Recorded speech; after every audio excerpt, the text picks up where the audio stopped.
You may proceed. Thank you. Good morning, Detective Melich. Good morning. You talked yesterday about dropping Ms. Anthony off at her residence at 6-something in the morning? Yes. Okay. From there, did you begin an investigation that involved your traveling to Universal Studios? Yes. Okay. Do you recall what time you may have arrived at Universal? I want to say it was around 9 o'clock, 9:30 in the morning. Okay. What was the purpose of your going to Universal at that point? There were several reasons. During my interview with Miss Anthony earlier that morning, she mentioned that there were several outcry witnesses that had worked at Universal in the past. Since she didn't have telephone numbers or contact information for these people, logically the first place I would go is their employer to see if I can find employee records, get some information, perhaps a date of birth, and through that I can identify or use other resources to find these people and talk to them. She also mentioned that Zenaida was a part-time or seasonal employee for Universal Studios. So of course, being the suspect in this case, I wanted to try and identify her, get her date of birth, more information on her, her family, where she lived. Furthermore, she said that she had lost a cell phone at her work and that she had an office at her work. So I wanted to see if I can get a copy of this report and maybe even later go to her office and see if we can try and locate this lost cell phone. All right. Now, at this juncture, you had mentioned the word suspect in connection with Zenaida Gonzalez. Are you, at this point, investigating where Caylee Marie Anthony could be?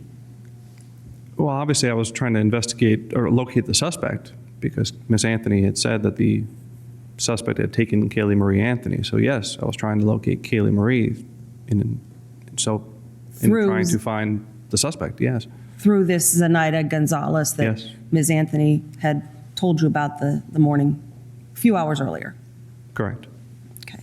Did you meet with Leonard Tutora at Universal Studios? Yes. Okay. While you were meeting with Mr. Tutora, did you make an effort to contact Ms. Anthony over the telephone? I did. Did you place her on speakerphone? I did.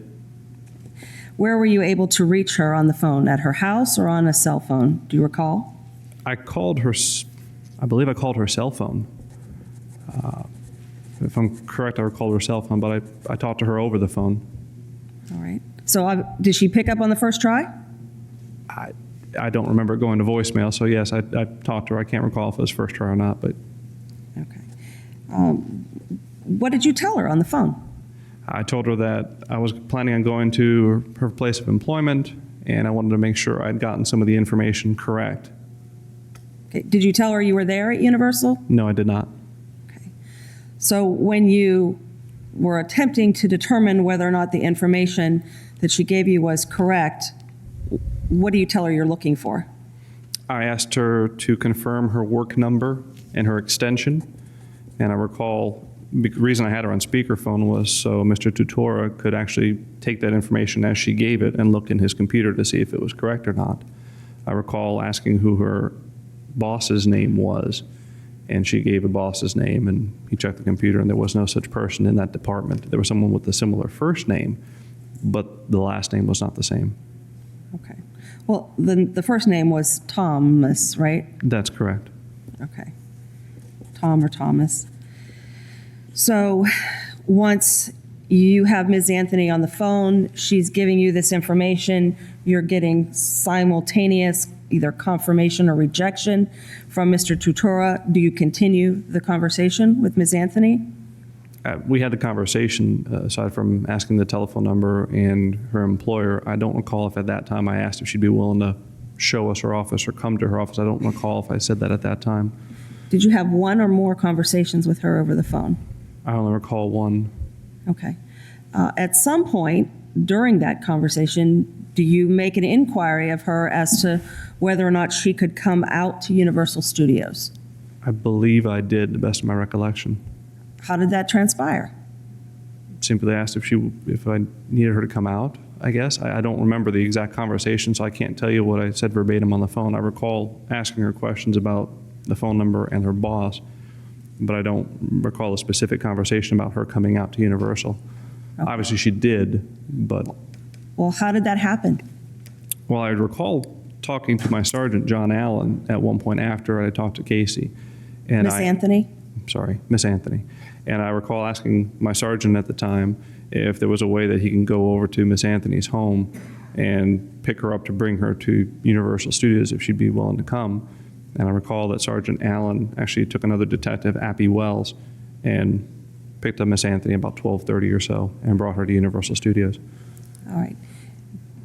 Did you tell Miss Anthony that you would like her to come to Universal? I believe I did, yes. Okay.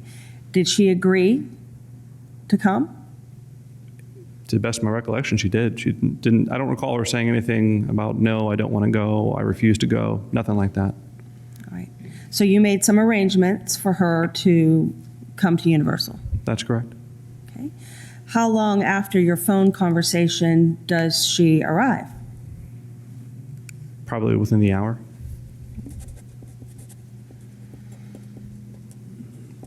Okay. Where do you first see her? At the employees' entrance gate on the backside of Universal. Is she with Sergeant Allen, as you described, in Appy Wells? Yes, she is. Okay. Do they have her in handcuffs? No. Do they have their hands on her in any fashion? No. How are they dressed? Much the same way I am. Shirt, tie, badge, gun. Okay. Did you hear them make any threats to her in any fashion to get out of their vehicle or to do any particular thing? No. Okay. So what was your first observation upon her arrival at Universal Studios? Aside from them, I don't understand the question. Them walking up to the gate. What happened? They walked up to the gate. Since Casey said that she worked at Universal Studios and she's going through an employee entrance, we let Casey talk to we let Miss Anthony talk to the security guard. We watched as Miss Anthony approached a security guard, and we could overhear the conversation. And in short, she said she was an employee but didn't have her ID. The guard asked for her name. She gave her name. The guard told her, it doesn't show that you work here. Asked her some questions, asked her who she worked for. She gave the name of the boss that she said she worked for. The security guard didn't have that and said, I don't know who this guy is. And ultimately, the only way that she got into Universal was through Mr. Tutora signing her in. But that whole time she was saying, yes, I'm a Universal employee. Yes, I work here. I just don't have my ID. And she was very convincing. All right. And she was trying to convince them to let her in? Yes. From your observation? Correct. Okay. So you all got into Universal Studios because Mr. Tutora signs her in? That's correct. Okay. Where do you go from there? Just inside the employee gate, we asked Casey, okay, take us to your office. So she started walking and she was leading us to where she said she worked on Universal Studios. Okay. So when you say leading, she's out in front by herself? I don't recall if she was by herself or she was walking with someone, but she was leading us. She was directing us where to go. We didn't know where she was going to take us. She said she worked there, so we wanted to see where she would take us. Okay.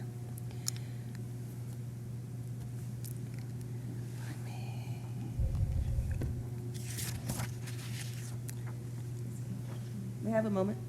You may.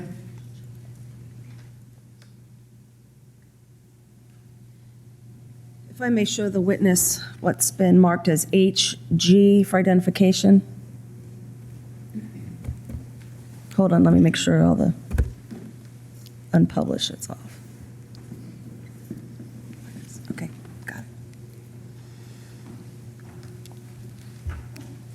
Do you see what has been marked as HG for identification? I do. Okay, is this, Judge, we would stipulate and have no problems with admitting this photograph into evidence.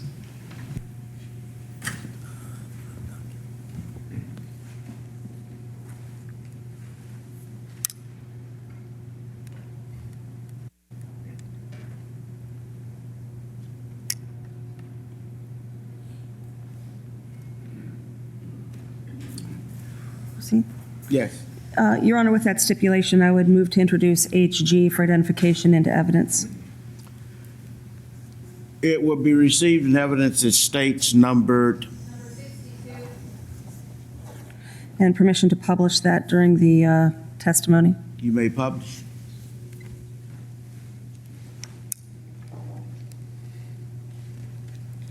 All right, Detective Melich, you recognize that? I do. What do you recognize it to be?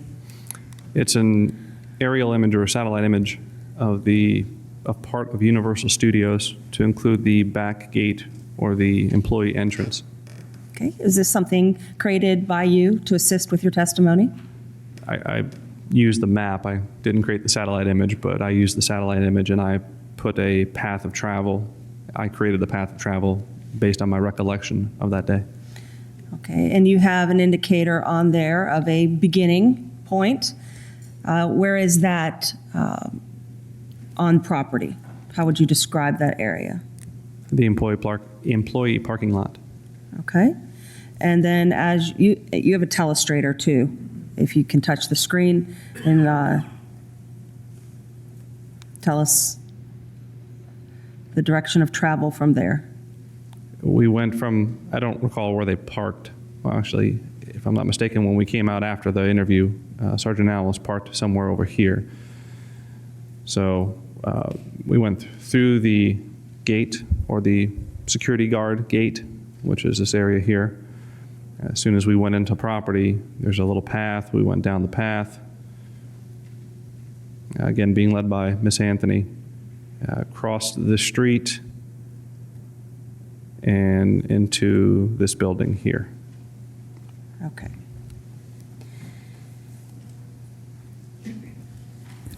Were you talking with Miss Anthony as you walked? I'm sure I was. I don't recall what we were talking about. It was small talk. Okay. So what happens once you get into the building? We walk into the building. She turns left, starts walking down this hallway, and about halfway down the hallway, she stops, turns, looks at us, and says, "I don't work here." All right, if I may have HH for identification.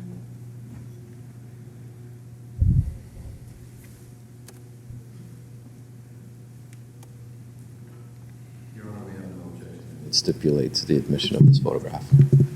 All right, with the stipulation then, Your Honor, I would move HH for identification into evidence as the state's next numbered exhibit. HH will be admitted in evidence as states numbered.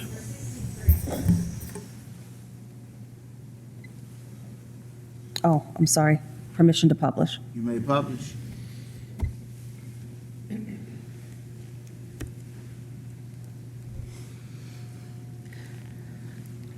Detective Melich, do you recognize 63 in evidence? I do. What do you recognize that to be? It's the hallway to the building that Miss Anthony led us into. All right. Did you come in these double doors to Yes. the left? Yes. Okay. And what happens when you walk in? Walking in the double doors, we turned left, straight down the hallway, down the tile floor, and in the area where it becomes dark, You can touch the screen. right about this area is where she stops, turns around, and tells us she doesn't work there. So what do you do next once she says that? We asked Mr. Tutora if there's a room we could use to talk to her, because now obviously we would want to know why she would bring us to a place she didn't work. And Mr. Tutora found a small room in that same building that we could use since we were in the building, and he allowed us to use it so we can further question Miss Anthony. All right. Did you ask her at that point if she would speak with you? I can't recall our conversation going into the room, but yeah, I believe I would have said something along the lines of, okay, we need to talk about this, but I don't remember verbatim what I said. Did she agree to speak with you? Yes, she did. If I may have HI for identification.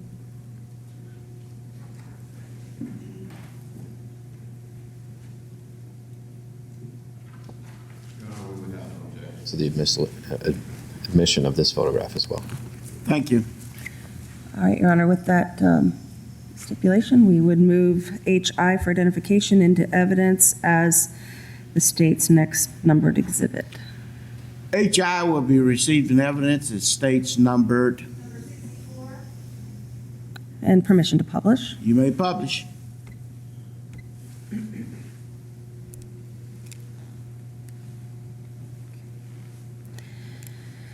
Detective Melich, what do you recognize 64 in evidence to be? It's the room that we conducted the interview with Miss Anthony while at Universal Studios. Okay. There are items. Was that picture taken that day? No, ma'am. Okay. It was taken at some later point, obviously. Yes. Was the room predominantly set up the same way to your recollection? Obviously, the size of the room is the same, but the placement of the furniture, I remember the furniture being placed differently in the room. How? The couch along the wall, I recall it being along this back wall. This chair was just inside the doorway to the right of the door. Okay. So once you go into the room, who's with you? Sergeant Allen and Detective Appling Wells. And Ms. Anthony? And Miss Anthony, yes, of course. Okay. Who was where, to your recollection? Miss Anthony sat here. I sat to her right. And I can't recall if it was Sergeant Allen in the chair and Appling Wells on the arm of the chair, but they were both in that area at the chair. All right. And the chair is obviously closer to the door. There's a switch of position here. Right, there's a chair. Okay. So Appy Wells and John Allen closer to the door. You and Ms. Anthony near the window on the couch. Yes. Did you have a tape recorder with you? I did.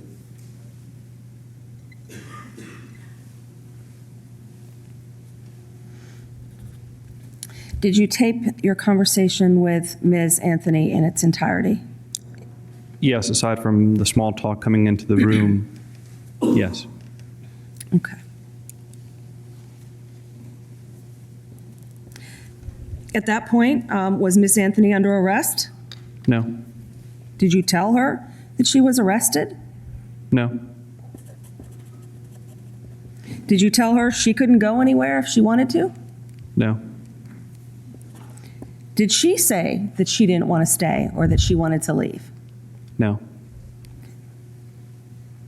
Did you advise her, or was it obvious because of the placement that the conversation that you were going to have was to be recorded? I recall it wasn't surreptitiously recorded. I remember taking the recorder out and actually placing it, if I'm not mistaken, between her and I on the couch that we were sitting on. Okay. You may.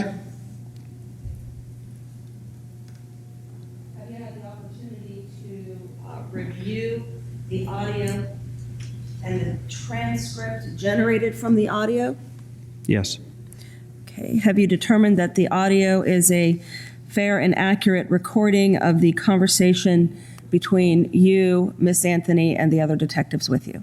yes, The transcript, have you determined that the transcript is also an accurate version of the recording? yes, Your Honor, at this point, I would seek to introduce MS for identification into evidence and provide the transcript, which is MT, to the court reporter. What says the defense besides renewed objections? Subject to, we would just renew our previous motions and objections, Judge. Okay. Previous motions and objections will be overruled. They will be received in evidence as Detective Melich, how long is this statement? just over an hour.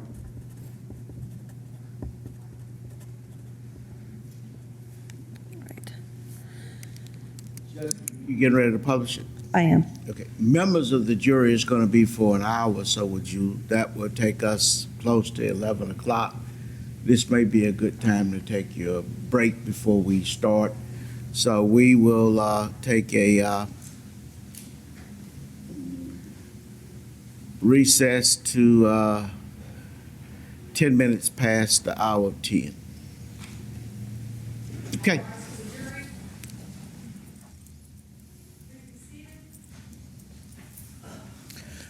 Okay, stay recognized presence of jury and the defense. All right, Ms. Burdick, you may proceed to publish the exhibit.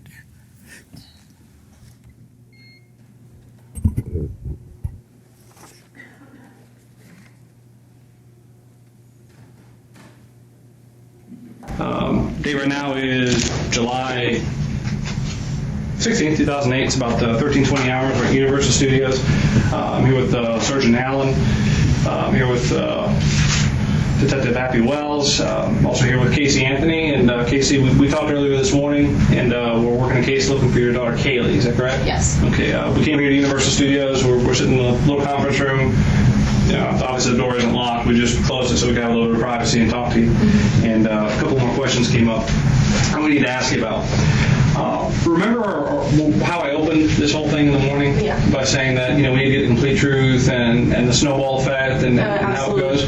Okay. We're about halfway down that hill, 3/4 down that hill, and it's a pretty big snowball, which means that there's a lot of stuff going on right now. Mm-hmm. And I can tell you, just for a certainty, that everything you've told me so far has been a lie. I can tell you with a certainty, and let me explain why.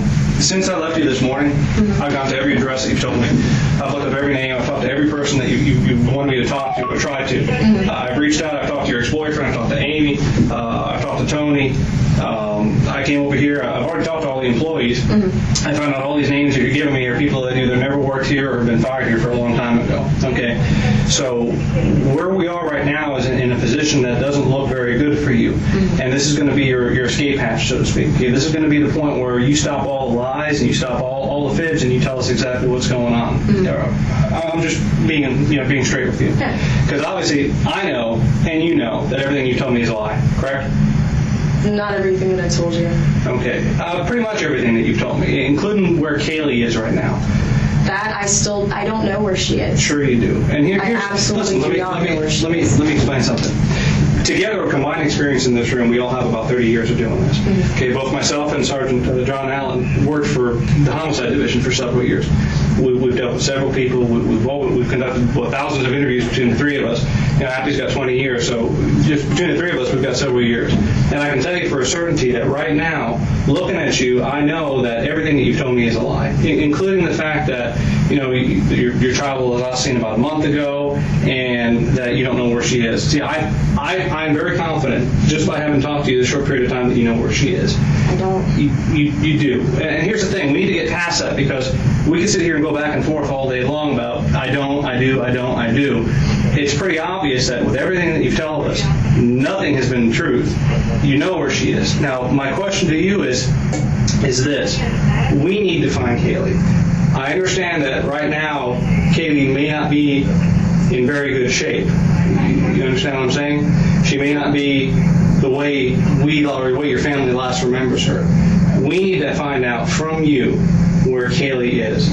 This right now this is going so far downhill, and this has become such a mess that we need to end it. It's very simple. We just need to end it. I agree with you. I have no clue where she is. Sure you do. If I knew in any sense where she was, this wouldn't have happened at all. It wouldn't have happened whatsoever. This stuff about Zanny, the caretaker or the nanny taking care of him, It's the truth. It's not the truth, because it went to the apartment complex. There's no person that ever lived there by that name. The apartment's been vacant since March, that same apartment. Now, the apartment that you pointed out to me, the 2-story apartment, that's an old folks' home. It's right across the street from your ex-boyfriend's house, who you never mentioned.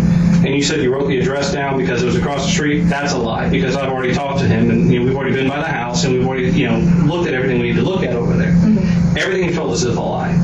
Well, now there's a couple of ways that this goes. Right now, we can, I've never met you before, so I can look at you in a couple of ways. I can look at you as a person who's scared, who's concerned, and who's kind of afraid of what's going to happen because of something bad that happened before. Or we can look at you as cold, callous, and a monster who doesn't care, who's just trying to get away with something something bad that happened and trying to cover it up. It's going to be one of those two options. Now, is from what I've already talked to you, okay, you seem like a very bright young lady. You don't seem like someone who has no education, all right? Now, what we have to do is we have to determine which way is this going to go. Are you a person who's scared about the consequences of what happened? Are you scared about something that happened? Or are you really this cold, callous person who doesn't care about what happened? It's one of these two options. I'm scared that I don't know where my daughter is. I would not have put my entire. Hold on. I want to ask you something. Yes, sir. Like you said, you seem like a pretty bright person. Okay, you're here willingly, right? You're here because you're here to try to help, right? Oh, absolutely. Your whole reason for talking to us is to try to help, right? Mm-hmm. Nobody's forced you to talk to us, right? No. You want us to. You're here because you called. You want us to help find your daughter, right? Mm-hmm. Now let me ask you something. I want you to put yourself in somebody else. Put yourself in my shoes for a minute, okay? Since you talked to him this morning in an attempt to try to help find your daughter, you've given him bad addresses, okay? You drove me all the way out here. We walked from the gate back here on the way to your office, right? Okay? To an office that you don't have. We got all the way into the building, into the hallway out here before you finally says, well, I really don't have an office here. But up till then, we were walking to your office, right? Mm-hmm. Okay, so does any of this make sense to you? I understand how all of that sounds. No. Here's the problem with that, though. Okay? You can carry the weight of this around for a long time. It's not going to get any easier, okay? What he's trying to tell you right now, I'm going to tell you, in the amount of time that I've done this, almost 30 years now, okay? I've learned this. People make mistakes. Everybody makes mistakes. All the three of us have all made some mistakes in our lives. We've done some things we're not proud of, okay? But then there comes a point in time you either own up to it, you say you're sorry, you try to get past it, or you lie about it, and you bury it, and you lie about it, and you bury it, and you lie about it, and you bury it, and it just never, ever, ever, ever, ever goes away, okay? That's it, okay? Now, I want you to stop and think about what's going on here, okay? At this point, we could explain that you're afraid, that you were ashamed of maybe something bad that happened, you were afraid maybe it would happen.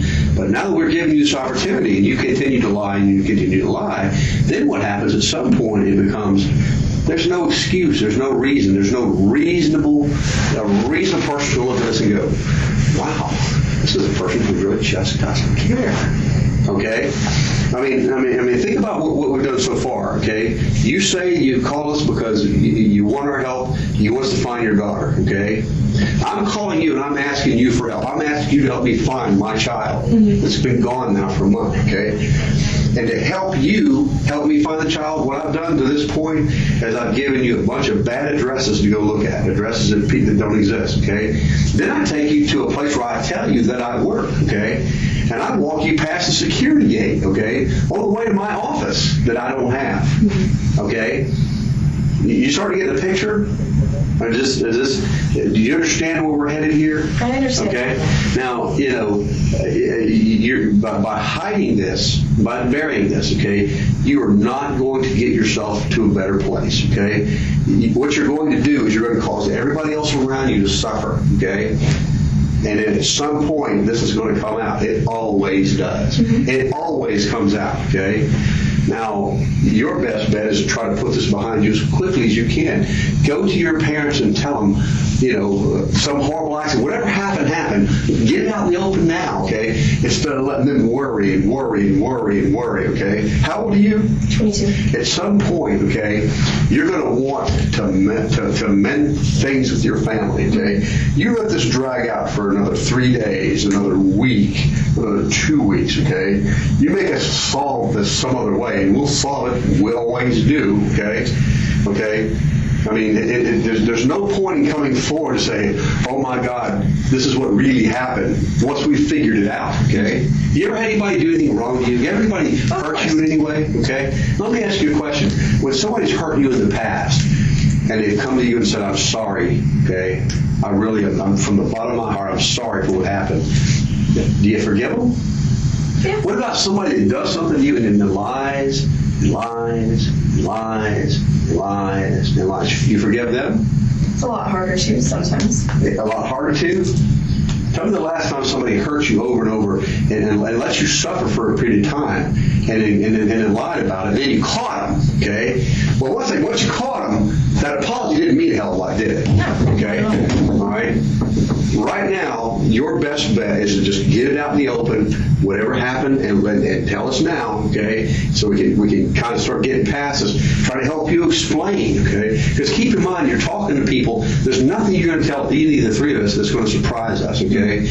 I've had to sit down with mothers who rolled over in their babies accidentally. I've had to sit down with mothers whose kids have drowned in swimming pools. I've had to sit down with mothers who had boyfriends who beat their kids to death, who felt horrible about what happened, and I've had to go to them and help them try to explain to their families, okay? And then I've also had to deal with people who have done horrible, unspeakable things to children and then lied about it and lied about it and lied about it, okay? And I'll bet you somewhere in there I've probably dealt with somebody who maybe made a mistake but continued to lie about it. Maybe they weren't such a bad person, but maybe the whole world didn't see it that way. Maybe their family didn't see it that way because they kept lying about it. And then when it finally came, and then months down the road, or days down the road, when they finally decided to come forward, okay, people were past it. You've told me that you lied to me for the last time. I don't listen to what you have to say. Don't talk to me anymore, okay? We've had to we've had to go into court and try to help people explain situations. And we've had to go into court at times and say, the person just never said. They kept lying to us and kept lying to us and lying to us and lying to us, okay? We're all human beings, okay? You tell me. I mean, you're a smart person. Figure it out, okay? So far, the only thing that we can say for sure at this point, okay, is that you have lied to him about all these things. You brought us here, okay? All right? Now, I want you to look at this from an outsider's perspective. Somebody somewhere down the road would have to decide, how this all plays out. What would you do? How would you see that person? How would you see that person differently? You might see somebody, maybe a young mother who made a mistake and, maybe initially was afraid to tell the truth, but at some point came forward and said, horrible thing happened. I'm sorry. I feel terrible about it, but I have to tell you. The horrible thing that happened, and this is the honest to God's truth of everything that I've said, I do not know where she is.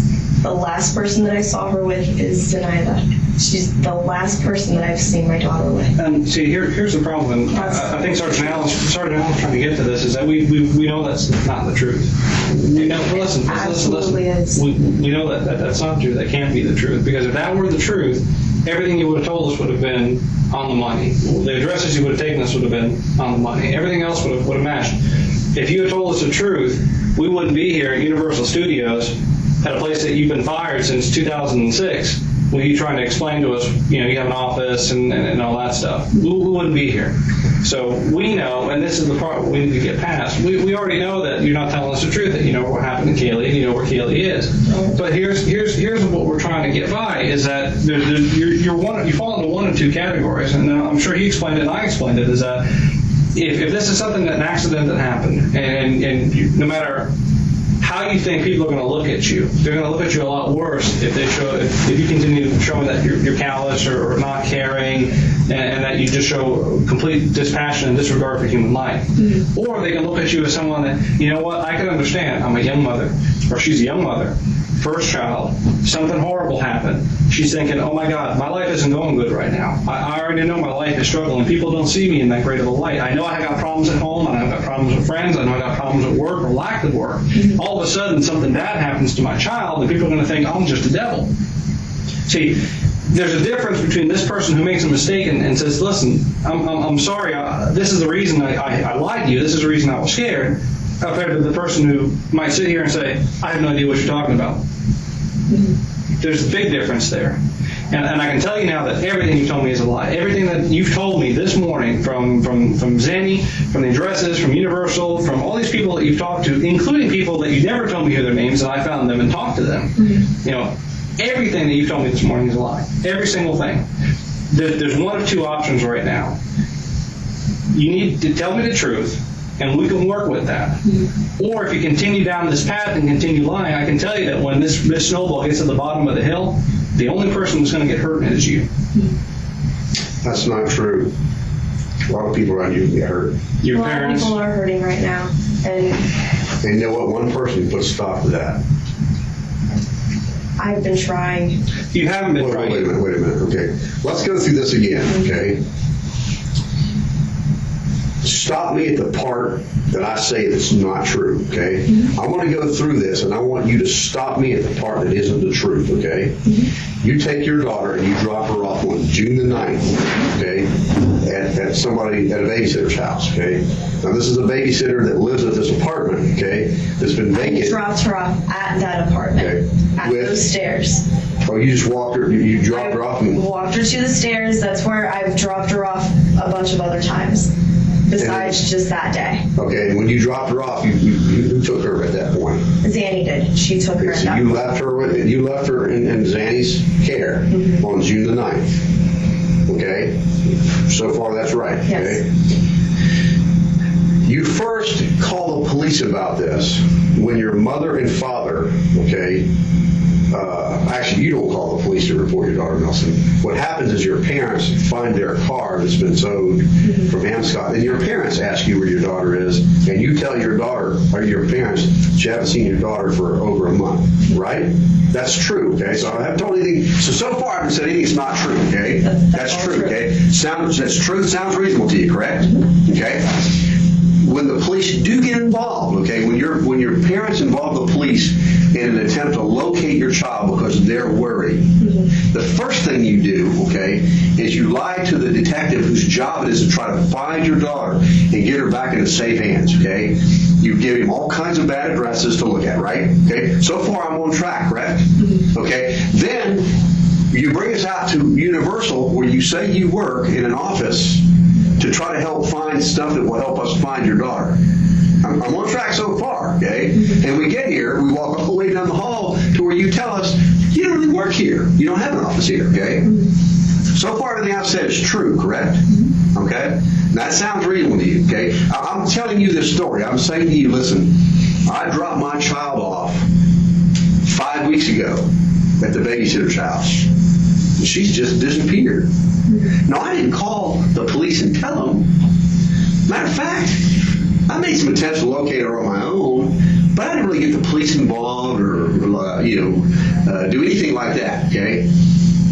And, oh, by the way, I got my mom and dad's car towed, and then when my parents asked me what happened to my daughter, I told them I hadn't seen her in 5 weeks.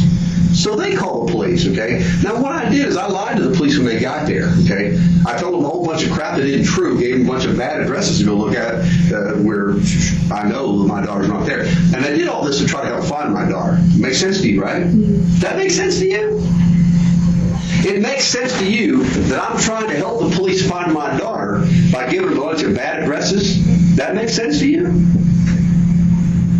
That's what I said. Yes. No, I'm asking you. That makes sense to you. That part of it, no, not My at all. attempt to help him find my child, okay, what I've done to try to help him find my child is I've given him a whole bunch of addresses to go to that are bad addresses. That's what I did to help him try to find my child. That makes sense to you? I took him to the last place that I've seen my daughter.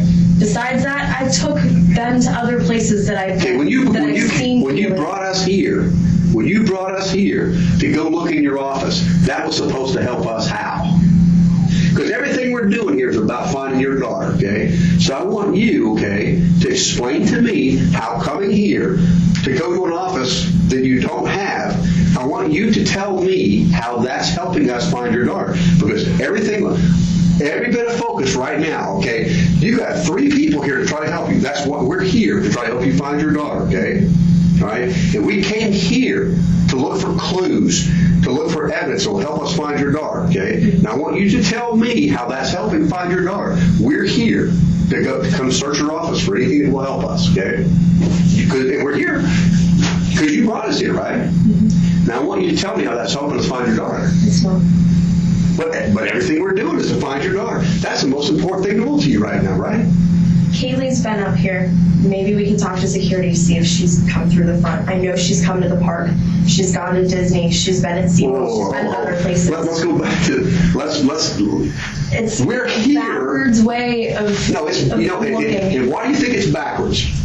It's backwards because you haven't been truthful with us, okay? Because I've been reaching. You've been reaching, huh? I've been reaching to try to figure out a place where she actually is. So once again, okay, because you never did answer my question, you're reaching and helping find her by bringing us here to this office that you don't have is helping us find her how? Because what you're doing right now is you're doing everything you can to find your daughter. You have 3 experienced detectives right now whose sole focus is here to help you find your daughter, okay? And we're here because you brought us here, correct? Absolutely. You directed us here because we're going to your office to find evidence that will help us find her, okay? Now that we're here, I want you to tell me how that's helping. What is it we're doing here? What's helping us right now, okay? We're coming to an office that doesn't exist.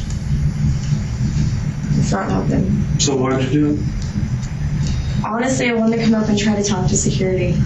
Maybe pass around a picture of Caylee. I legitimately have not seen my daughter in 5 weeks. I didn't let anything happen to her, except I trusted her with somebody.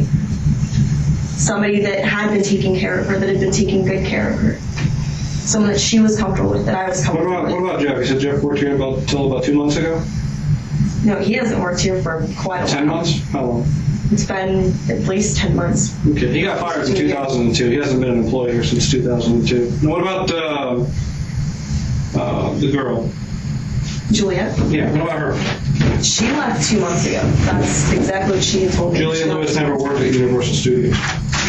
Yuri, I'm sorry. Is the baby's daddy actually dead? It's a good question.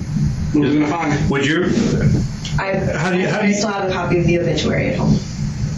I mean, you've told us so many untruths right now. I'm confused. Yes. Would your parents be upset if you had given the baby back to daddy to take back for his grandparents, or for his parents to take care of? He passed away last year. We hadn't even talked much before that. So let me ask you this. Is the obituary in your office? No. I think I have a copy of the obituary at home. There's no office, so there's no anything anywhere. We've made that clear already. Right. So if I have a copy of it still, it would be on my computer at home. I'm pretty sure I kept that. I don't think that's something I would have gotten rid of. Zanny has never worked here. How do you explain that? She has an ID. She has an ID with her name on it. Just like you I've seen have, it. just like you have an ID? I do have an ID somewhere at my house. Both of my parents have seen it. Just Both like of my you have an parents know office? that I've worked here. I used to have an office. Now, just like you have an office? No, I don't have an office now. Okay. And we're here to go to what? To do what? We're here because what? Try and put things together. No, we're here in this building because we put a lot more together than I think you realize we put together. My question to you is, we're in this office because we got here how? To do what? Our purpose in coming here was to do what? Go where? I guess there wasn't a purpose. There wasn't a purpose whatsoever to come up here. So we're wasting time, valuable time, that ought to be spent looking for your daughter. I'm trying to think of places No, where I know she's been. You're not answering my question. Do you want us to help? Yes, You want to help us find your daughter? I do want you to Well, help. then you need to help. Then a good starting point would be to answer the questions, okay? Mm-hmm. If I say to you, we're here because, and then you just ignore that, like as if I never asked it, and go off in some other direction, is that answering the question? No. Okay. All right. Well, let's go through this again. We're here because we got here how? To do what? Because I lied. Because I brought you up here. And honestly, I was reaching for No, stop another right there. avenue. I want you to tell me how lying to us is going to help us find your daughter. It's not going to. Huh? It's not going to. Well, then if the main thing you want to do is find your daughter, and you don't think lying to us is going to help us find her, why would you do that? Because I'm scared. And I know I'm running out of options. It's been a month. What are you scared of? I'm scared of not seeing my daughter ever again. Okay, I'm if you're scared of not seeing your daughter again, okay, I want you to tell me how lying to us is going to solve that problem and help find your daughter quicker. Because if that's what you want, okay, obviously you're doing things to help us find your daughter, right? And I want you to tell me how lying to us is getting to that end. How is lying to us helping helping find your daughter faster? It isn't. Then why would you do that? But saying I don't know and telling you that I just dropped her off and that was the last time that I've seen her, even starting with that, everybody else is like, well, and what happened after that? That can't just be it. You remember the phone call you were telling us about? Mm-hmm. Is that true? Yes. Did you actually talk? What day was it you talked to her? Yesterday, You remember what time of day? around noon. It was from a private number. Okay. And what'd she tell you? What'd your daughter say to you? She said, hi, Mommy. And that's it? And she started telling me a story, talking to me about her shoes and books. It's And important that you tell me. I mean, maybe there's something in what she said that can help us figure out where she is. What did she say? I tried to ask her where she was, and she just kept talking about the book that she's been reading. We have videos of her reading the story, and she's telling me the story. So Like she she's seemed said happy 1,000 and times, she seemed happy seemed and fine. She's fine, She she's seemed happy. perfectly fine. There was Telling you- nothing in she's the background. Telling you about a book, telling you seen no sign of any type of stress at all. Not at all. Great, that's wonderful. Let me ask you a question. Your daughter hasn't seen you in over a month, and she's not.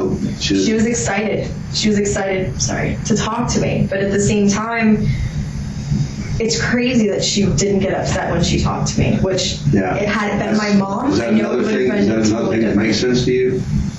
She never gets upset when she talks to me, whether I haven't seen her for an entire day or if I had to work late at night and I didn't see her almost an entire day until the The next last time somebody took her and you didn't see her for 5 weeks was when? Never. Okay. Now, you haven't seen her in 5 weeks. She's not seen you in 5 weeks. No. Okay? She's been with this woman or somebody for 5 weeks. Hasn't been to her own home, hasn't seen her mother in 5 weeks. That didn't upset her. She was fine. She's talking about the book. I mean, is all that stuff you're saying true, She's right? always been like that, though. I don't understand how. Okay, but I'm getting back. Let's get back to you. You say this has never happened before. She's never not seen you for 5 weeks. But now after 5 weeks of not seeing her mother, not talking to her mother, okay? She finally talks to her mother for 5 weeks. You ask her where she is. You begin asking her these questions, and she just wants to talk about the book. She's happy. She's not worried. Doesn't seem upset. She's always like that. You can even ask my mom. She's the same Okay, let me way. go back to when was the last time you didn't see her for 5 weeks? When was the last time something like this happened where she was gone and you didn't see her for 5 weeks? The last time this happened was when? Never. Okay, so this is the first time, okay? This is the first time I've been away from her for more than a day. Okay. The first time you've ever been away from her for more than a day, and she wasn't the least bit upset. No. When you talked to her on the phone. She wasn't the least bit upset when I She talked went to her. on about, she know I miss you, Mommy, none of that. She talked about, like you said, she talked about the book and all that stuff, right? That's it. And when I asked her to give the phone to another adult, to somebody else, she was fine. She was willing to do it, but the phone hung up. She doesn't hang up phones. I know. And that's the phone she called you on, your cell phone? Yes. Can I see that real quick? What are you doing? Now, if this is the first time she's ever been gone away from you for more than a day, I'm a parent too. I would have been just beside myself. I have been. I would have called the police immediately, and that's the part that I just don't understand. Well, I we've didn't know got so what many to do. resources out there that we could help on day one. You didn't know what to do. I didn't know what to do. At that point, I'm thinking, okay, they haven't been gone that long. Maybe I can find them. Maybe I can track them down. They That haven't been first gone that- day, They haven't been gone that long. That This is first- yesterday, right? no, that very first day that all of this happened, that I went to pick up Caylee and she wasn't there. Initially, my thought is that they went out to do something for a little bit. Maybe I just missed a phone call. Maybe I didn't get the call or the text message. Maybe something fell through the crack. That's happened before. But now All the time. right, I understand all that, okay? I want you to focus on what we're doing here, okay? All right? Because I want to make sure we get this right. After having not seen your daughter for 5 or heard from, or not knowing your daughter was for 5 weeks, she calls you on the phone. You have a conversation with her where she talks about the books and all this other stuff. And then you ask her to speak to an adult, and then she hangs up.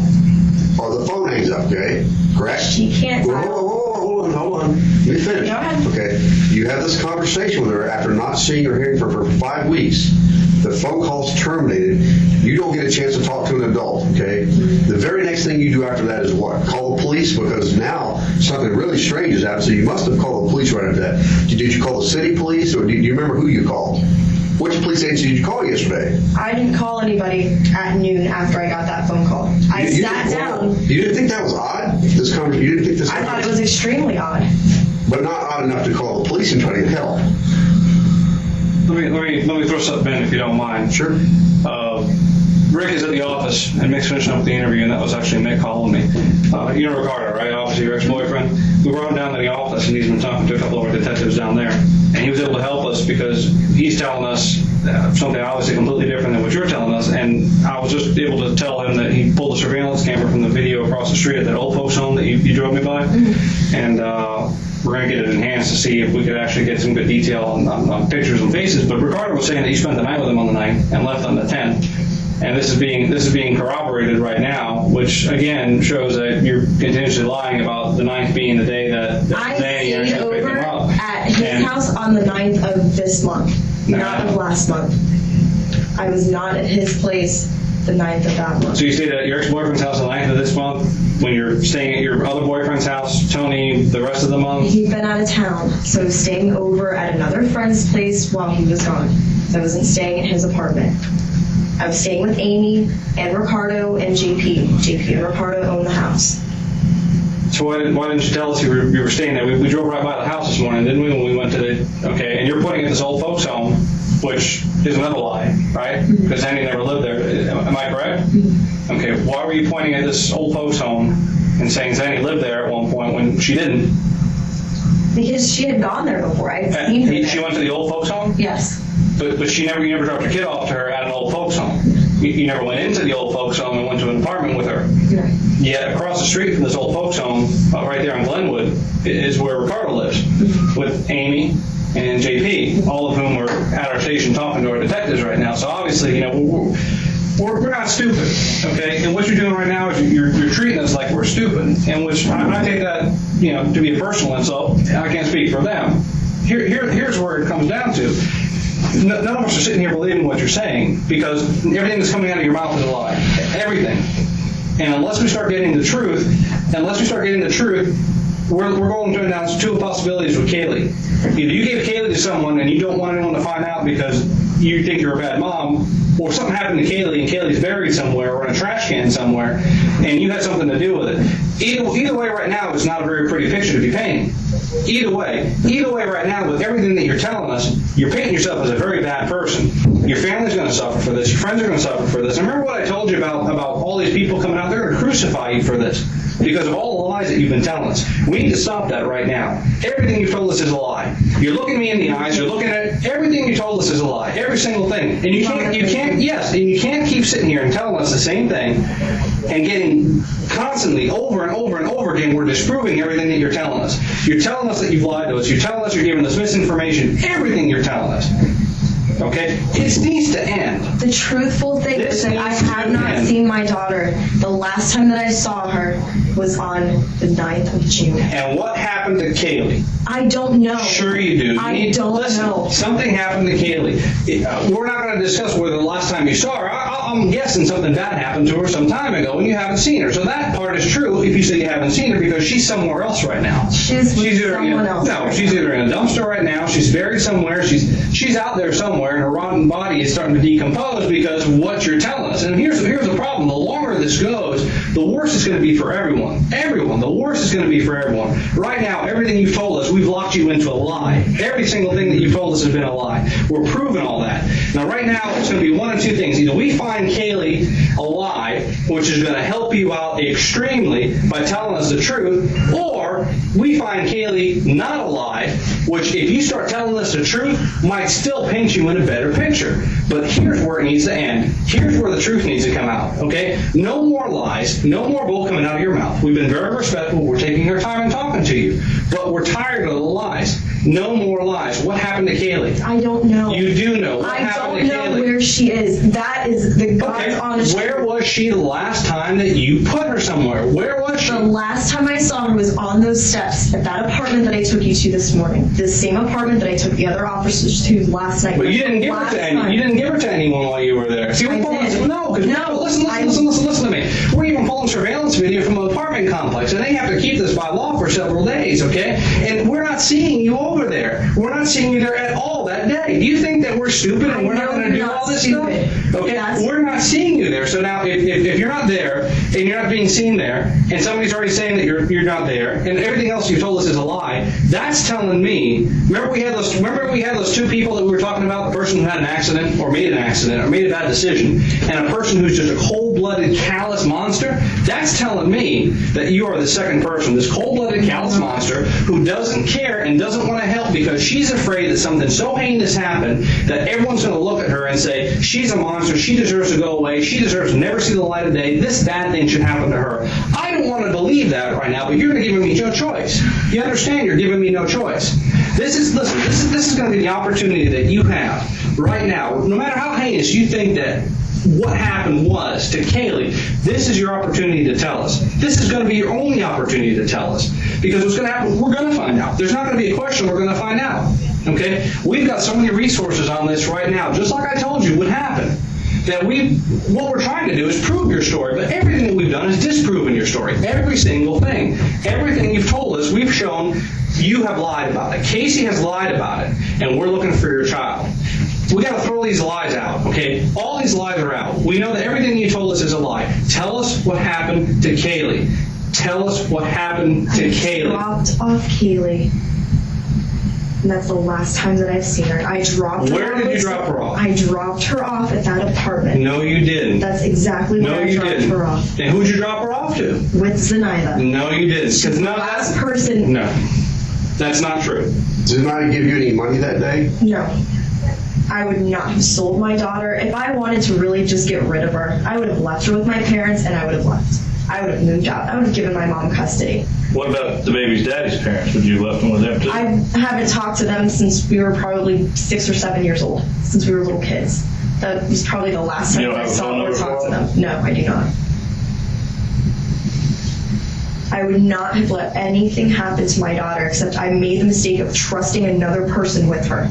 That's it. No. No, stop. You've made a lot more mistakes by that, because everything that you've told us, every single thing, from the point that you opened your mouth to the police officer this morning to right now, everything has been a lie. We're sitting at Universal Studios because of a lie. We've got all these other people in the station right now talking to us because of a lie. We've got all these other apartment buildings that we've got people that had to go check on because of a lie.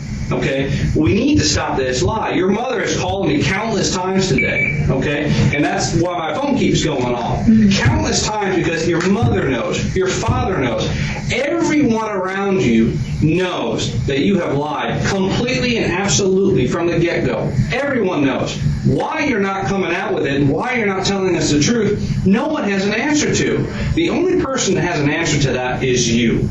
And this is what we're trying to implore upon you. You need to tell us the truth about what happened to Caylee. It's not that she was with someone and you didn't call. That's not the truth. It is the truth. That's not the truth.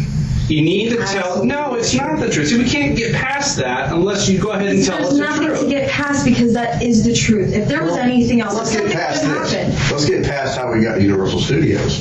Let's get past why you talked to your daughter yesterday on the phone, having no idea where she's at and having not seen her for 5 weeks, and you didn't call anybody. Did you just think that one day she's just going to show up at your house? No, I sat around yesterday trying to figure out what to do. I'm glad that I ended up seeing my mom, that all of that stuff happened. It happened for a reason. Because you're glad you saw your mom. Let me ask you this. You could have saw your mom 5 weeks ago and said, Mom, I don't know where. You could have called your mom 5 weeks ago. I was what has scared. happened? I saw my mom's reaction right off the bat, and it would have been the same from the get-go. Well, so you're more afraid. So wait a minute. So you're more afraid of your mom's reaction than you are if you ever see your daughter again? No, I'm absolutely petrified. Absolutely petrified. I know my mom will never forgive me. I'm never going to forgive myself. Because there's that chance that I might not see Caylee again, and I don't want to think about that. Well, let me ask you, how, by lying to us and sending us all these wild goose chases, hold on a minute, okay? I want you to tell me, okay, this is is it that there's some other thing more important in your life right now that maybe you just weren't really focused on what you were saying when you told us, so you kind of just accidentally told us you had an office here and we needed to be here because we might find something that would help, or did you lie to us purposely, or did you purposely mislead us? Which of those two is it? I purposely misled. Okay, so you purposely misled us. This was all in an attempt to help find your daughter, right? That makes sense to you, correct? Again, in a backwards sort of way, yes. Backwards. I'm coming back to places that are familiar to me, that I know are familiar to her. Familiar situations that What did you think? just How old is she? maybe would help. She's almost 3. She's almost 3. What do you think she's going to take a cab here? I mean, I know how do she's you think not. she's going to get here? Because she's with someone else. If I could find her, She's if I with could someone track else. her down, Wait a minute, this she's wouldn't with, be happening. okay, hold on a second. Let's put this together to where it makes sense, okay? She's with someone else who's hid her from you for 5 weeks. Yes. Who let her call you on the phone yesterday, but then hung up. But you brought us here today because she might be here. She could be Well, anywhere. that's true, but why here? Why would let me ask you this, okay? Why would a person who has hid your daughter from you for 5 weeks, okay, bring her to the building that you used to work at? I mean, did you think you'd walk in here, she'd be sitting in the lobby, or? Okay, well, you brought us here to find her, right? Because you thought maybe in some weird sort of, I think what you said, a backwards way, that we find her here, that this would help. So I'm asking Maybe you. she's been here within the last 5 weeks. Maybe they have something from up front, her coming through the turnstiles. I don't know. So you think that this person who's hid her from you for 5 weeks, okay, that had her call you on the phone yesterday and tell you about this book she was reading, then hung up, would bring her to Universal Studios, and in this office in particular? Not in this office. Coming This to is where this you brought office. us. You didn't take us to the turnstiles, did you? You brought us here, right? You're right. Okay. Now, when you told him about these other places that were wrong earlier today, that was also an attempt to help us find her, right? These are other places that I've gone to and either seen Caylee or I know that her nanny has been to. And you were completely truthful with them about all Yes, of them. I was completely truthful about those places that we've been to. I've been to those steps. That's where I've dropped. No, I'm not talking about the steps. Okay, what about I'm these talking other? about the other places, the other houses. I know. The old folks' that- home? Not the old folks' home. Oh, so that was not really all the way true. I know Zanny has been to the old folks' home. Yeah, I've you never. pointed out the third floor window, and you said, "Well, that's what's her name's bedroom, and Zanny's bedroom is right below, is on the other side." That's what you told me. So that was a lie. That was a lie. And that was going to help find her how? Lying about that bedroom and where Zandy's bedroom is, that was going to help find her how? Huh? It's not helping. Well, then why would you do it? Because that's what we're here for, right? Find her. I don't know what else to do anymore. If I knew where she was, if something Well, let me would have ask you happened, this. I would have admitted that a long time ago. Do you believe thinking up more lies to tell us will help us? Is your daughter in a better place? No, she's not. Are you worried about her? I'm absolutely petrified. If she was with her family right now, she'd be in the best place. She's not. She's with someone that I absolutely do not trust, and that I'm absolutely scared that That you don't trust yet was babysitting your daughter for a year. I don't trust her now because of what happened. What point did you stop trusting her? The moment that her phone was cut off and I couldn't get in contact with my daughter. So you thought then, man, something ain't right. Something's wrong. And when you started thinking that something was wrong, which police agency did you call first? Us or the city police, or who did you call first? Who did you go to for help first to help try to find her? No one. Oh, no, okay, all right. Okay. Well, I'm glad we got that straightened out. I can't think of anything else that I can say that's going to convince you on how to do the right thing. Let me talk to you outside about the surveillance station, maybe, but I have you sit here with it for a little bit. I'm going to leave that on if you want to turn it off on yourself. You want some water or something? No, I'm fine. Are you good? My one goal is, regardless of how it happened, like I said, I don't care. I will lie, I will steal, do whatever I can to find my daughter.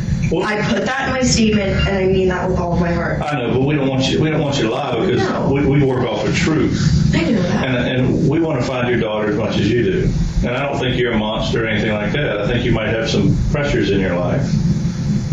Who exerts the most pressure on you? Like my parents used to do me. My mom does. Absolutely. Does she not think you care for your daughter good enough, or? It's It's rough. You're single mom. living at home with my parents. Gotta be rough. You'll never live up to your mother's expectations, right? At least not right now. Right. That in no way means that I would ever do anything or let any harm come to that child. She's the one thing in this world that I love more than anything. And I understand that. And I believe it. I see the tears in your eyes. Okay. My concern is I know from my years of experience, I know what young adults and young moms and dads can do when parents exert too much pressure on them. They don't live up to their standards. They don't. So, not that you would hurt your child, but you might, because if your parent just constantly talks down on you, makes you feel like crap, you're not good It's enough. not constant. I brought that on myself. The stuff that she says, the thing that she said, she's been right about everything. What kind of things does she say? She told me that I took advantage of her, and she's right, because And I how? had for a very long time. How did you take advantage of her? By using credit cards. When I had my own money, I still used some of her money. I went and bought material things for nothing. Right. Whether it was things for myself, went out to eat, Right. spent a little bit of time with friends, or went and took Caylee shopping. For whatever reason, I was extremely selfish. Right. I was extremely selfish for a few years, quite a few years. What about, I don't know anything about this. Like I told you before, I was just sitting at my desk and he said, hey, come on. But it's something about a car at Amscott. My car ran out of gas. I was driving actually to Your different car? places. My car, yes. Car that I bought from my brother 3 years ago. Okay. Sucks because I ran out of gas. My gas gauge is obviously reading wrong. The sensor could be wrong. Right. It showed I had half a tank of gas and it was empty. When did it run out of gas? Before or after your baby was missing? I was definitely after. Yeah. I was definitely after. And it was ran out of gas in the after. parking lot of that check cashing store? No, it was right at the corner of Goldenrod and 50. As you can turn, you get in that merging lane where Sam's is and the Amscott. Right. As you're going to get on to Goldenrod from 50, that's where my car stalled, right there. So I had to get out. You guys helped me push it into that parking lot. And I left 2 notes on the car, even saying I was going to come back and put gas in it. Why is your mother saying that's her car? Or is she? Is that what I heard? It's still in my parents' name. It was my brother's car. He ended up, that was the car they bought my brother in high school. Okay, so He bought the car, he paid off the car. And he then sold it to He you? sold it to me, yes. but not officially with No, the title transfer. my parents kept the title, whether for insurance purposes or whatever else. They still kept it in their name. Oh, okay. So the fact that it was at the check cashing place is just coincidental because you ran out of gas. Because I ran out it's of not gas. like you It went wasn't there on to purpose. cash a check. No, I didn't go in there the to cash store. a check. No, I didn't go into the store. Right. I wasn't abandoning my car. Right. It just happened circumstantially. I ran out of gas. Right. I had to call my boyfriend Tony to come and pick me up.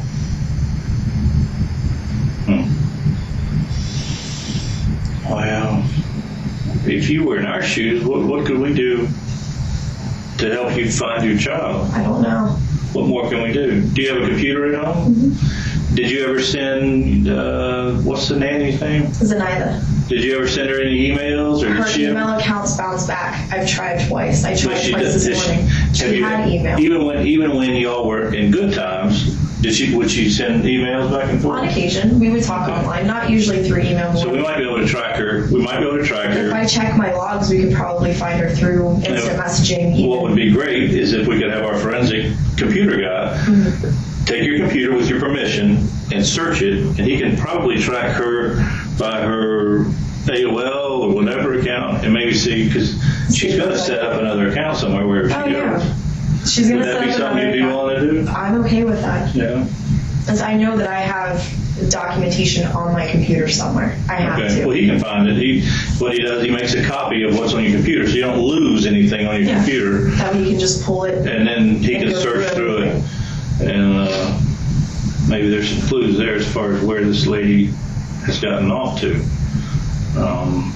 And when she was watching your baby, for the year and a half, Almost 2 years. almost 2 years, was she always in that same building?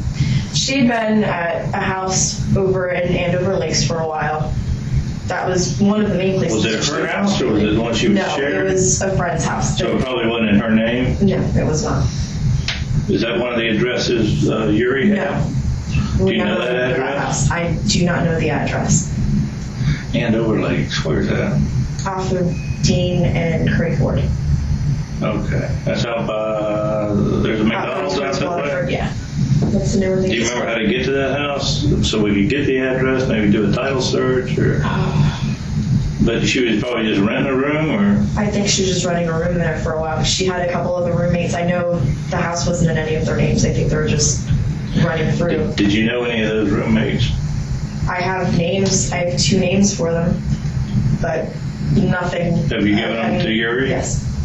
Okay, what were those names? Raquel Farrell and Jennifer Rosa. Okay. You had any contact with them? No. Have any way of getting a hold of them, cell phone? I number? never really talked to them much anyway. I think I probably saw them maybe a handful of times. Right. Their schedules were completely opposite of mine. They were never really anybody that I met besides just in passing, even with the boyfriend that Zenaida had last year. I saw Right. him maybe twice. Right. They only dated a couple months. It was never anything serious. She never had him around Caylee or the other children she had babysat, so it was never an uncomfortable situation. But this is so heart-wrenching because there was never a sign. Never a single sign that this was going to happen. Right. Do you know where she was from? With a name like Zoraida or whatever? Zenaida. Zenaida? She's mixed. She's Puerto Rican and her father's black. She's from New York. From what I've been told, that's where she was born. She Right. lived in Miami. She went to U of F. You said you went to Colonial High School. Did you go to college afterwards? Valencia. Valencia, how many years at Valencia? About a year and a half. Year and I a got my half. event planning certificate. Yeah. Oh, that's when you got hired on here at, Well, I got that outside of all of this. I just wanted to do event planning, period, and working occasional events even before actually coming to the event department, even Right. part-time or as a seasonal employee. It was just something I always wanted to do anyway. right. So, When you were growing up, you take any medicines or anything? No. Your baby take any medicine? Didn't she need any medicine? not at all. She good health? She's had one cold and it lasted 2 days her entire life. Yeah. Wow. She's been extremely healthy.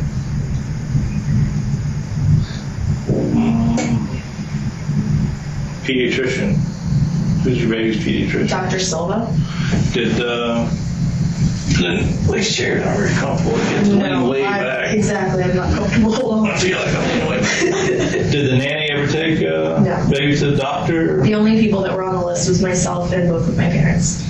And my dad had come with me to a couple visits. My mom, I think, came to one. It was usually just Caylee and I.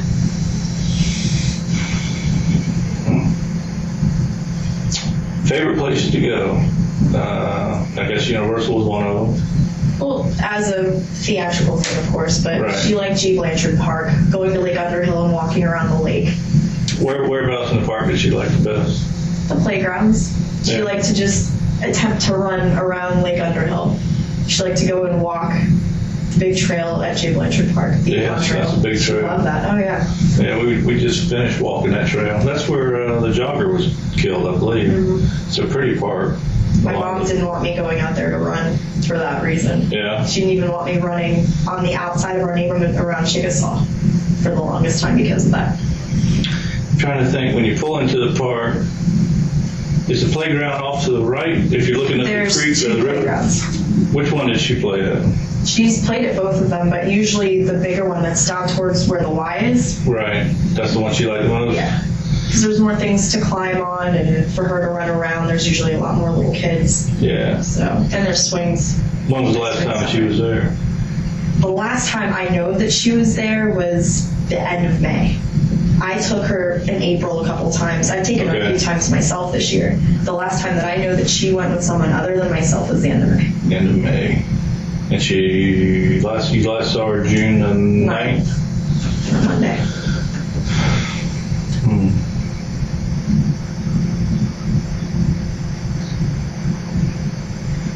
Do you remember what y'all did on June the 8th? I can't think of what I did, but anything significant? I think I might have been at Tony's. I think my mom took Caylee up to see her parents in Mount Dora. She either took her up there that Saturday or that What's Sunday. Tony's? It's my boyfriend's apartment. Oh, okay. Mount Dora. It's just north of Apopka. Yeah. So that was like a day visit? For my parents or for my mom, yeah. When Yeah. my mom goes up there, even just by herself or with my dad, or if I go up there with her, it's usually just. Your mom will go, that's your current boyfriend, right? Is that what you said? So your mom will go there and she No, my likes mom will him? go up to Mount Dora to see her parents. Oh, okay. And your boyfriend just happens to live over too. They're not. No, he lives off of University. Oh. Okay, I gotcha. So your baby went up there with your mom to see her parents. See her great grandparents. Yeah. How old are they? Wow, my grandfather's I think 88 maybe, Wow. and my grandmother's probably 82, 83. Hang on a second. Hey, I'm in an interview, Meg.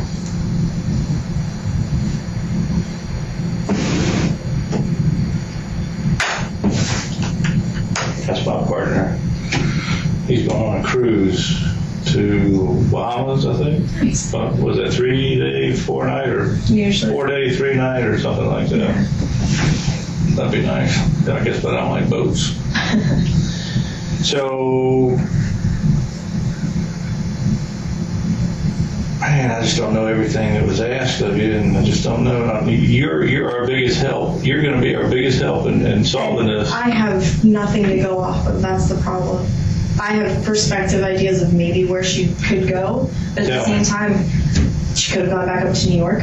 She could have gone up to Jacksonville, where we have a friend. Could have gone down to Miami, where her mom and her sister live now. She could have gone anywhere. Did she have any children? No. And we're talking about the babysitter, right?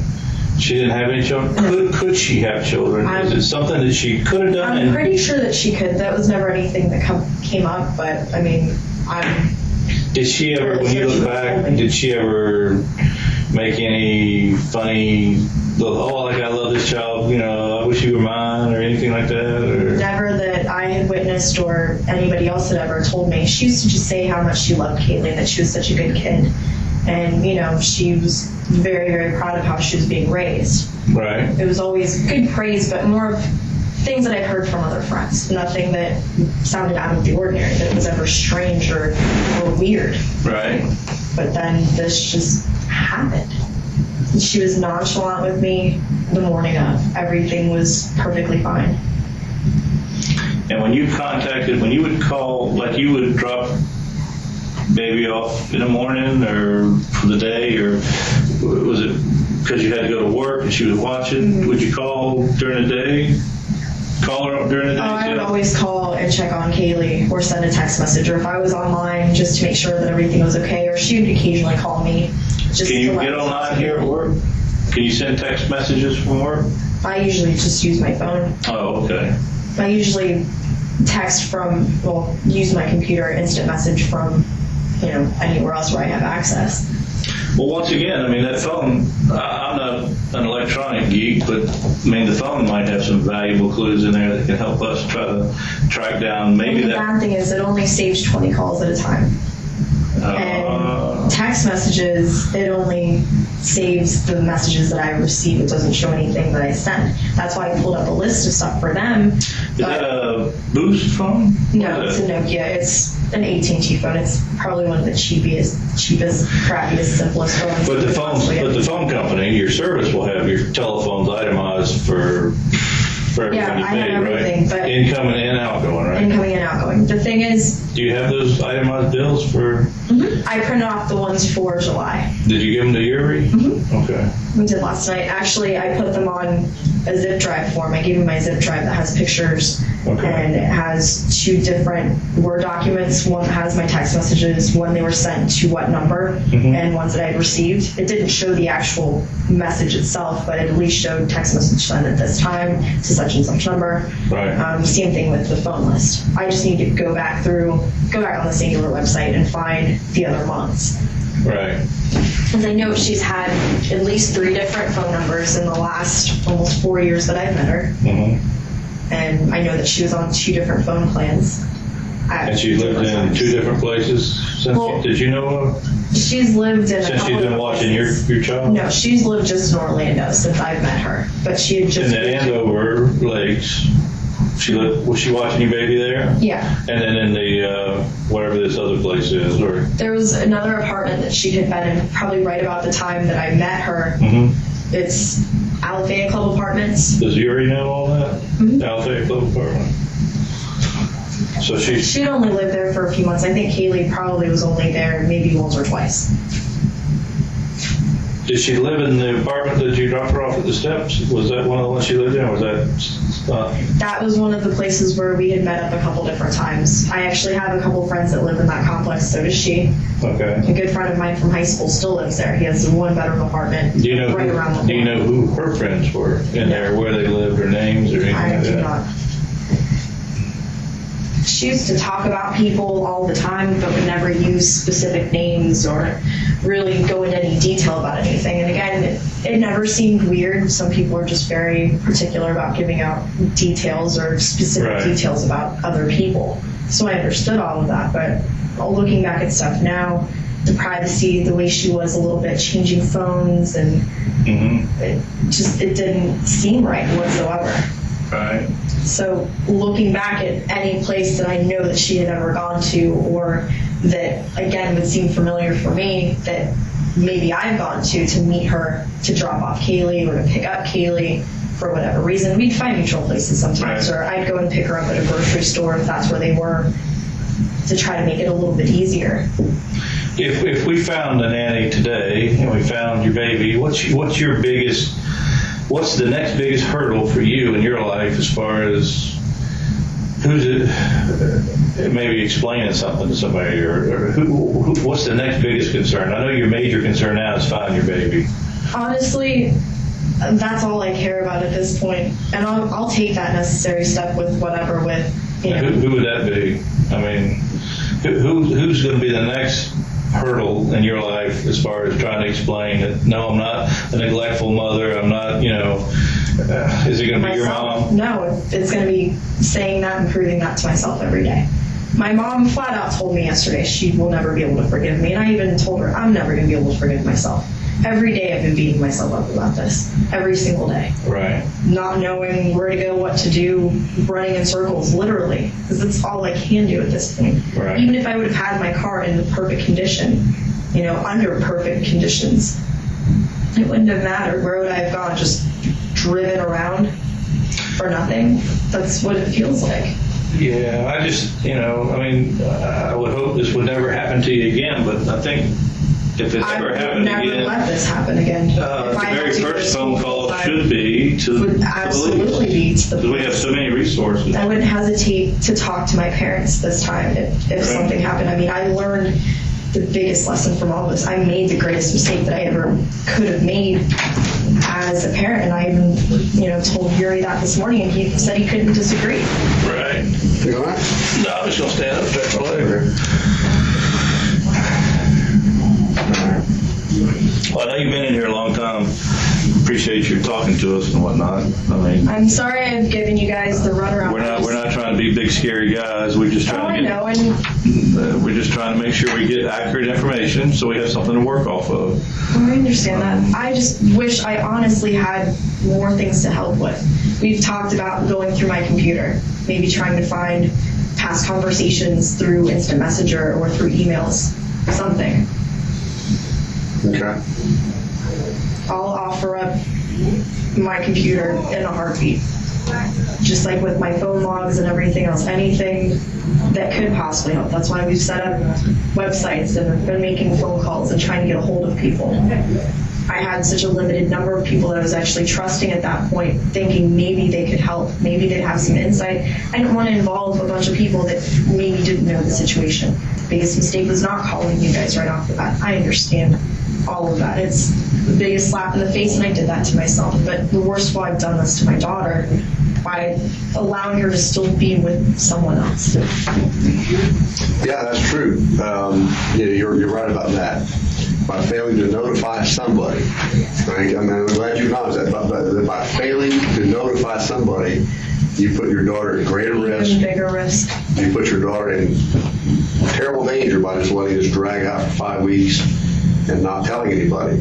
That's you're right. I'm not going to argue with you there. No. Okay. You want to head back to the office and get outside? I want to bring this Zenaida up on the. I'm going to put that name in David and see what we get. Better take a look, make sure we're. Both of my parents were even saying to try to figure out other names if she went by something else.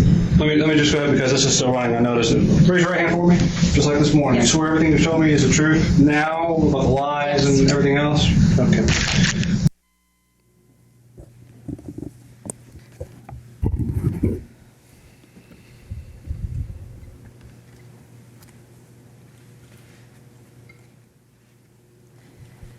Detective Melich,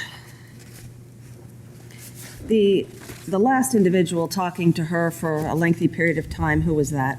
Detective Appling Wells. Okay. And then the other voice on there that we heard that was not yours, who was that?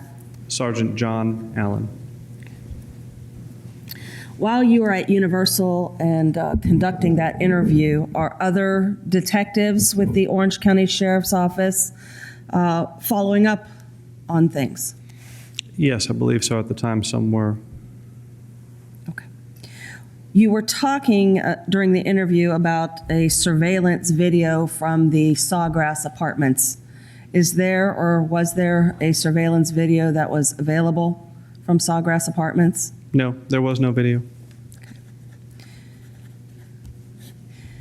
Did the Orange County Sheriff's Office speak with Amanda Macklin, the leasing agent there at the Sawgrass Apartments, to determine whether or not there were any occupants of that complex by the name of Zenaida Gonzalez? Yes.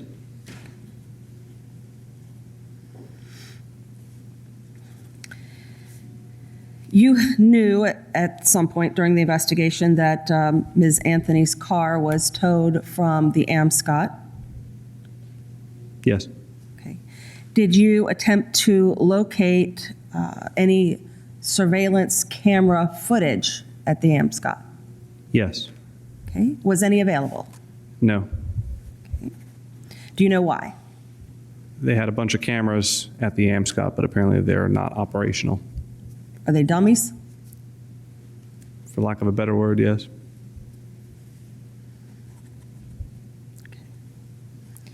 During the interview, Miss Anthony mentioned that she had given you a zip drive. Correct. Okay. Did you receive such a zip drive? I did. And what was on that? It contained, this is at the night of our interview at her house prior to Universal. It contained photographs of Caylee Anthony, and it also did contain some cell phone records that she downloaded for, I believe, the month of June and July 2008, that she downloaded from the AT&T, I guess our AT&T site. She logged in, downloaded, and gave it to me.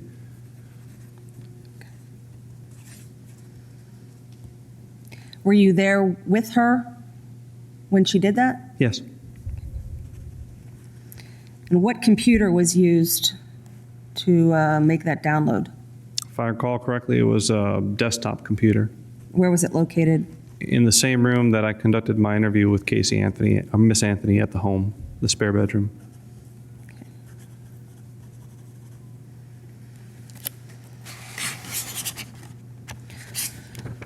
What happened at the conclusion of that interview? The Universal interview? Yes, sir. We left the building, went back into the employee parking lot. She went into the car with Sergeant John Allen. She was sitting in the front passenger seat. I was a little bit behind them. By the time I approached them, Sergeant Allen had his laptop, a computer agency laptop out. He was going through photographs in the driver and vehicle information database, also known as DAVID.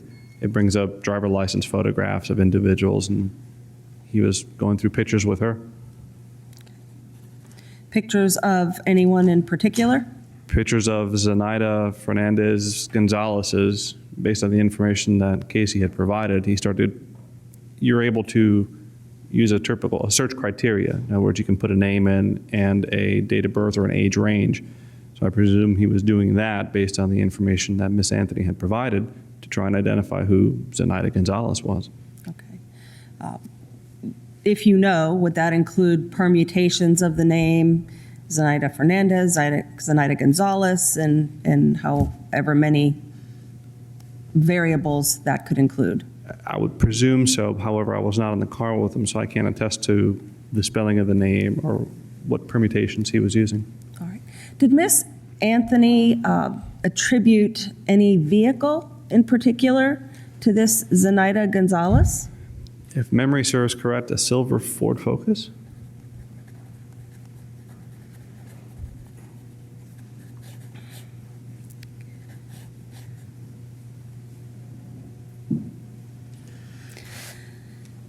Did the Orange County Sheriff's Office receive any tips from citizens regarding Zenaida Gonzalez or the location of Caylee Marie Anthony?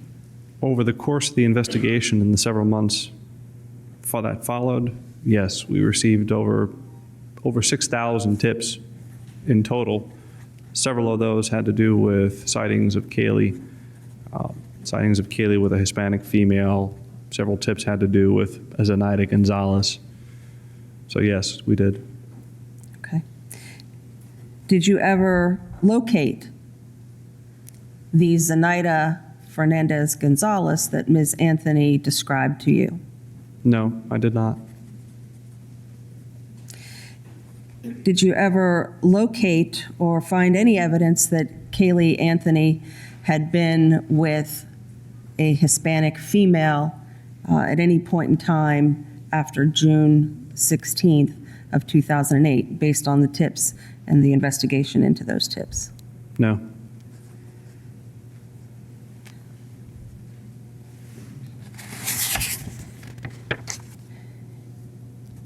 Okay. You had mentioned that Ms. Anthony downloaded phone records and gave them to you. Did you collect Ms. Anthony's actual cell phone? Yes. Okay. If I may approach the witness, Your Honor.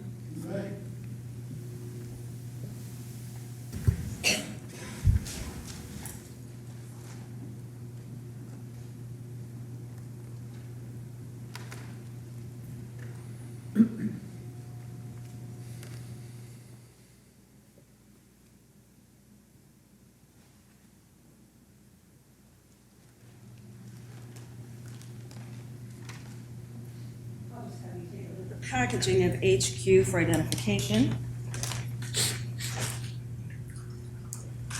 Thank you. Tell me if you recognize anything on that package.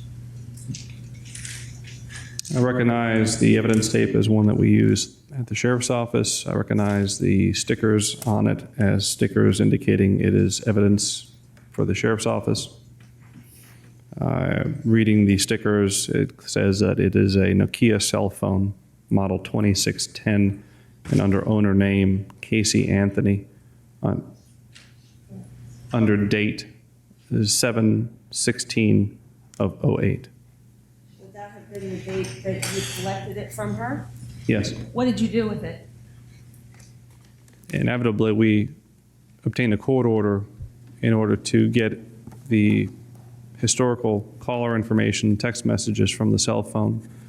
We also downloaded the cell phone information to get her caller ID list, her friends list, names of people that she had programmed into her phone along with telephone numbers. Who did you give the phone to?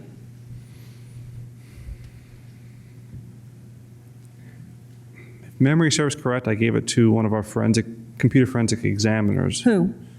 Either Sergeant Kevin Stinger or Detective Sandy Osborne, then Sandy Kahn. Are those the individuals who would have completed the examination and downloading of information from the phone? Yes.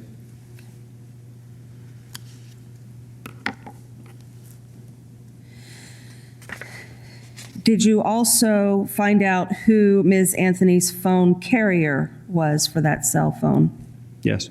Who was that? AT&T, also known as Singular. Okay. Were you able to obtain, either by court order or a subpoena of some sort, cell phone records directly from AT&T? Yes.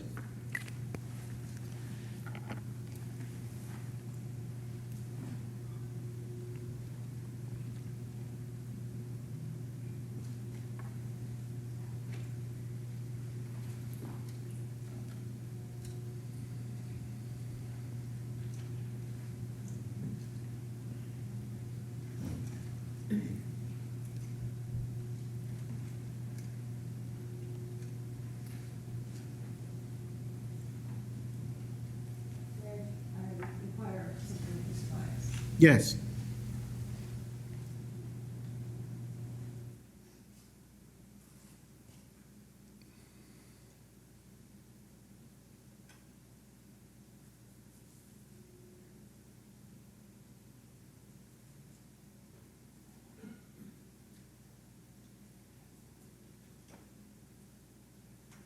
At this point, I wanted to announce a stipulation of the party, well, offer a stipulation that the parties have entered into regarding the cell phone records. Mr. Byers? Yes, sir, we have stipulated and have no objections. Okay. Ladies and gentlemen of the jury, I will now read to you this stipulation. The attached cellular telephone records are true and correct copies of the business records of AT&T regarding phone number 407-619-9286, subscriber Caylee Anthony. The records includes the bill usage data and live data with cell tower site information. The parties have agreed to this fact, and it should be considered as true in your deliberations. Your Honor, in light of the stipulation, I would seek to introduce NE, a composite exhibit for identification, into evidence as the state's next numbered exhibit. Your Honor. It will be admitted into evidence as states numbered.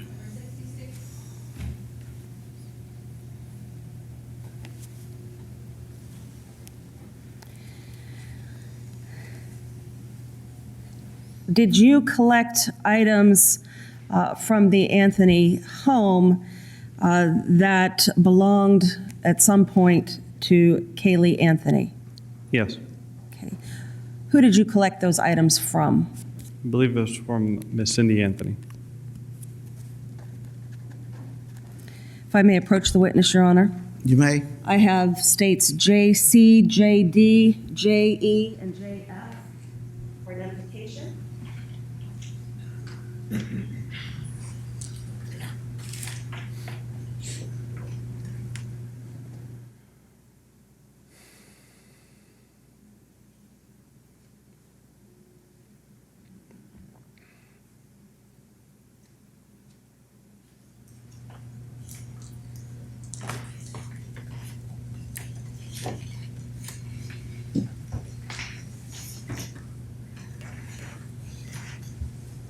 Let me take a look at each of the packages. Thank you.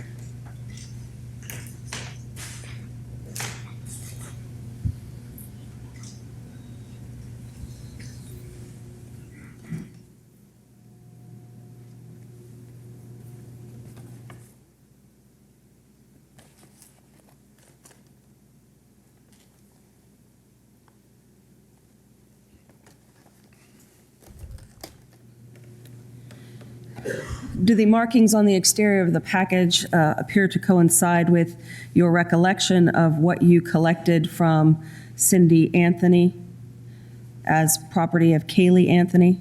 Yes. Okay, what were those items that you collected? I'll read off the package. Item number 1, 4 toothbrushes belonging to Caylee Anthony. Item number 2, 1 brush belonging to Caylee Anthony. Item number 3, 1 comb belonging to Caylee Anthony. Item number 4, 1 thermometer belonging to Caylee Anthony. Did you turn those over to a crime scene investigator with the Orange County Sheriff's Office by the name of Christine Narkowitz, something like that? Yes, I believe so.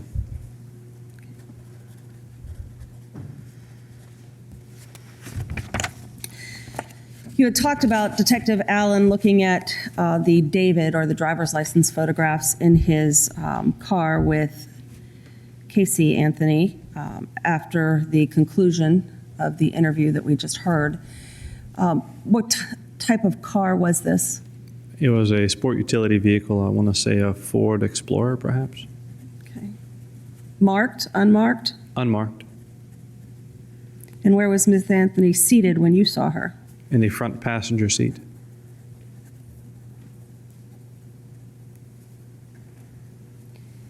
Did she accompany you all to another location? Yes. Where was that? Back to the Orange County Sheriff's Office, Central Operations Center at State Road 50 and John Young. Okay. Once she got there, after a period of time, was she placed under arrest? Yes. For what? Ultimately, at the time, it was for providing false information to a law enforcement officer, obstructing an investigation, and for child neglect. Thank you. Your Honor, I have no other questions of the witness on this subject at this point. Cross-examination.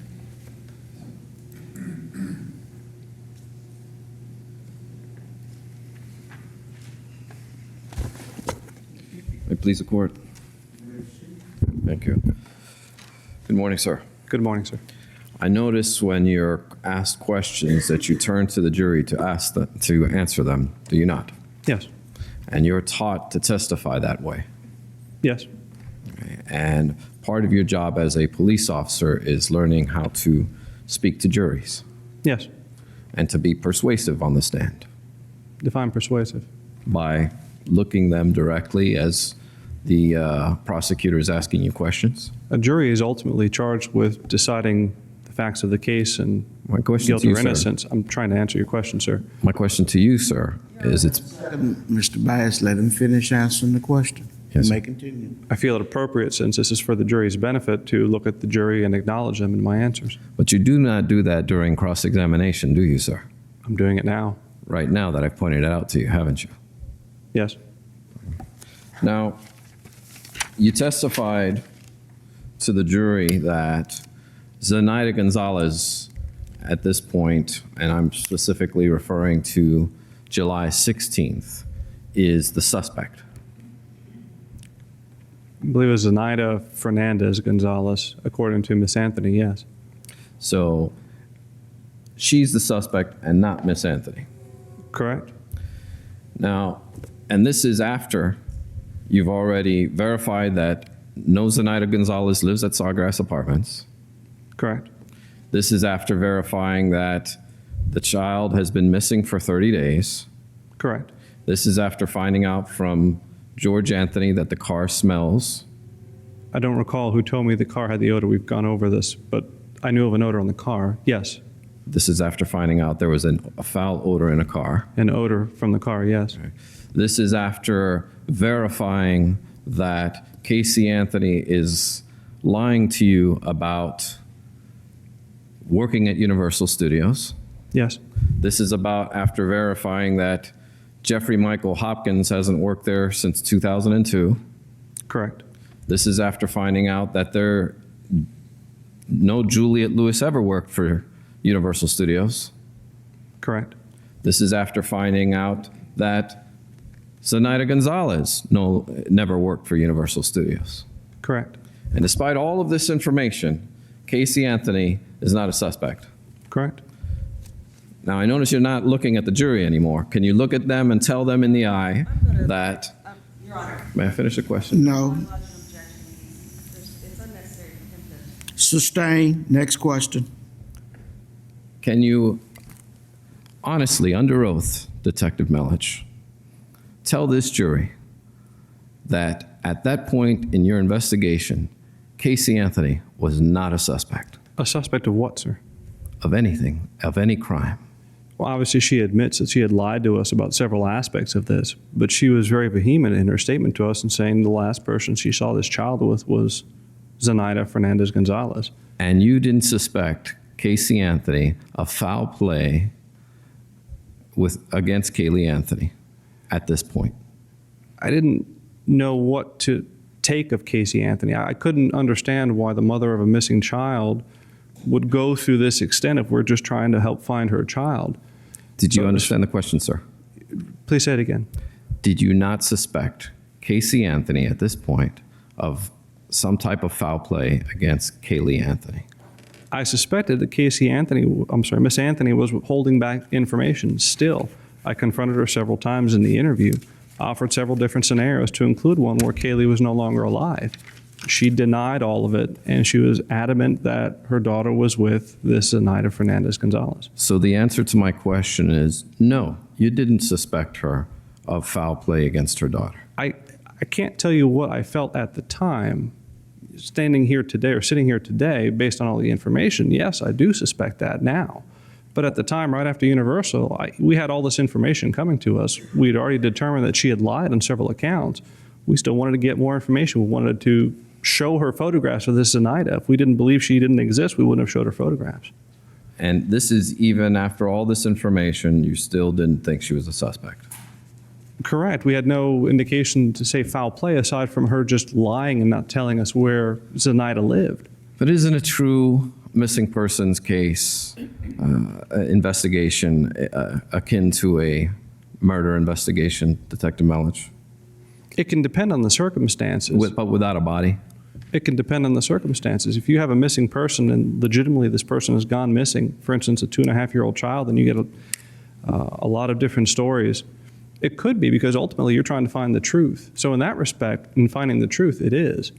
And we've had missing adult cases where a person who is reputable in the community, who has nothing in their life that would suggest that they would just immediately leave their lives. Yes, those are missing person cases where we have to presume maybe something else happened.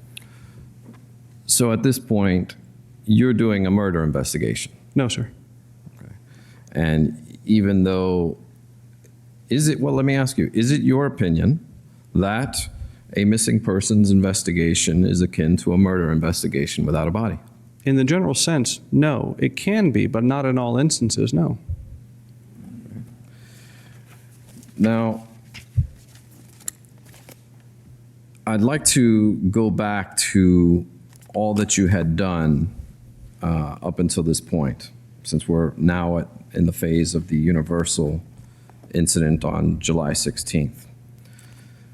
At this point, you have gone to 4937 Hope Spring Drive. Yes. You have, at that point, looked at a statement. Yes. By Miss Anthony. Now, you didn't collect that statement from Miss Anthony, right? Correct. And it is your understanding that the officer who took that statement from Casey actually handcuffed Casey Anthony, didn't she? These are facts not in evidence, number one. And number two, he has answered this question on the last time he was on stand, and it calls for a hearsay response.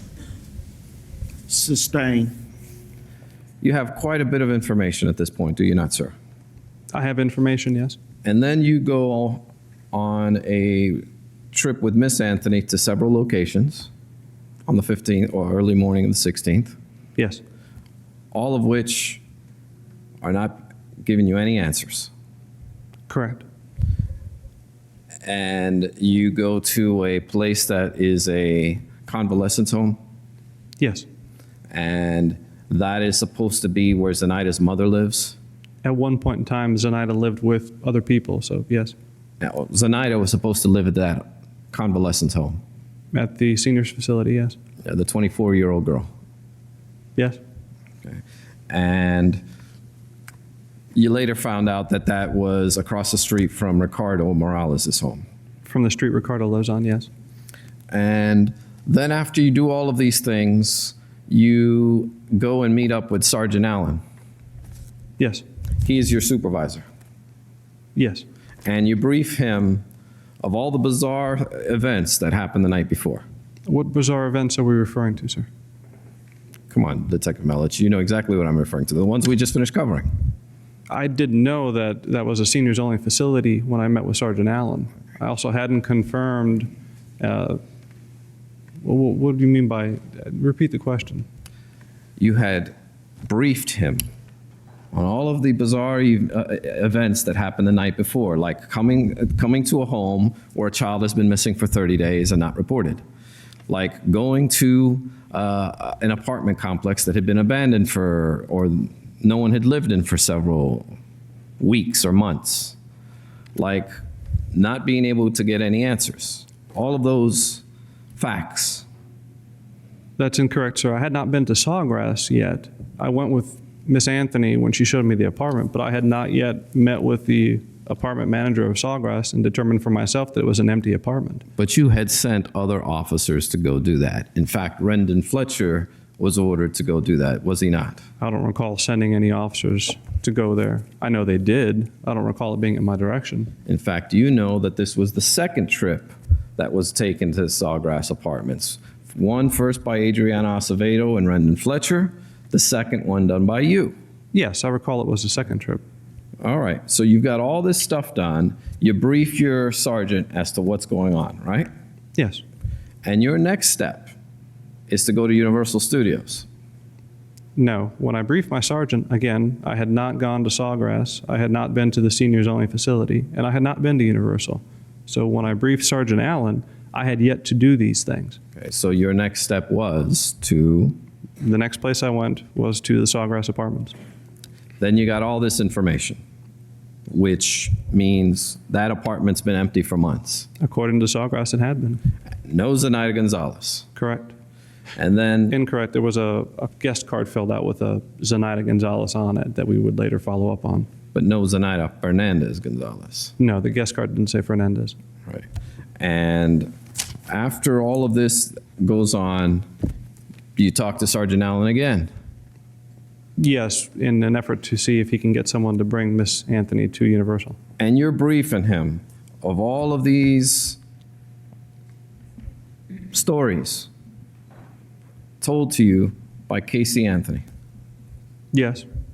And you can't put your finger on why you're hearing all of these stories. Correct. I had no idea why. It's odd. Is that a question? Yes, sir. That's a question.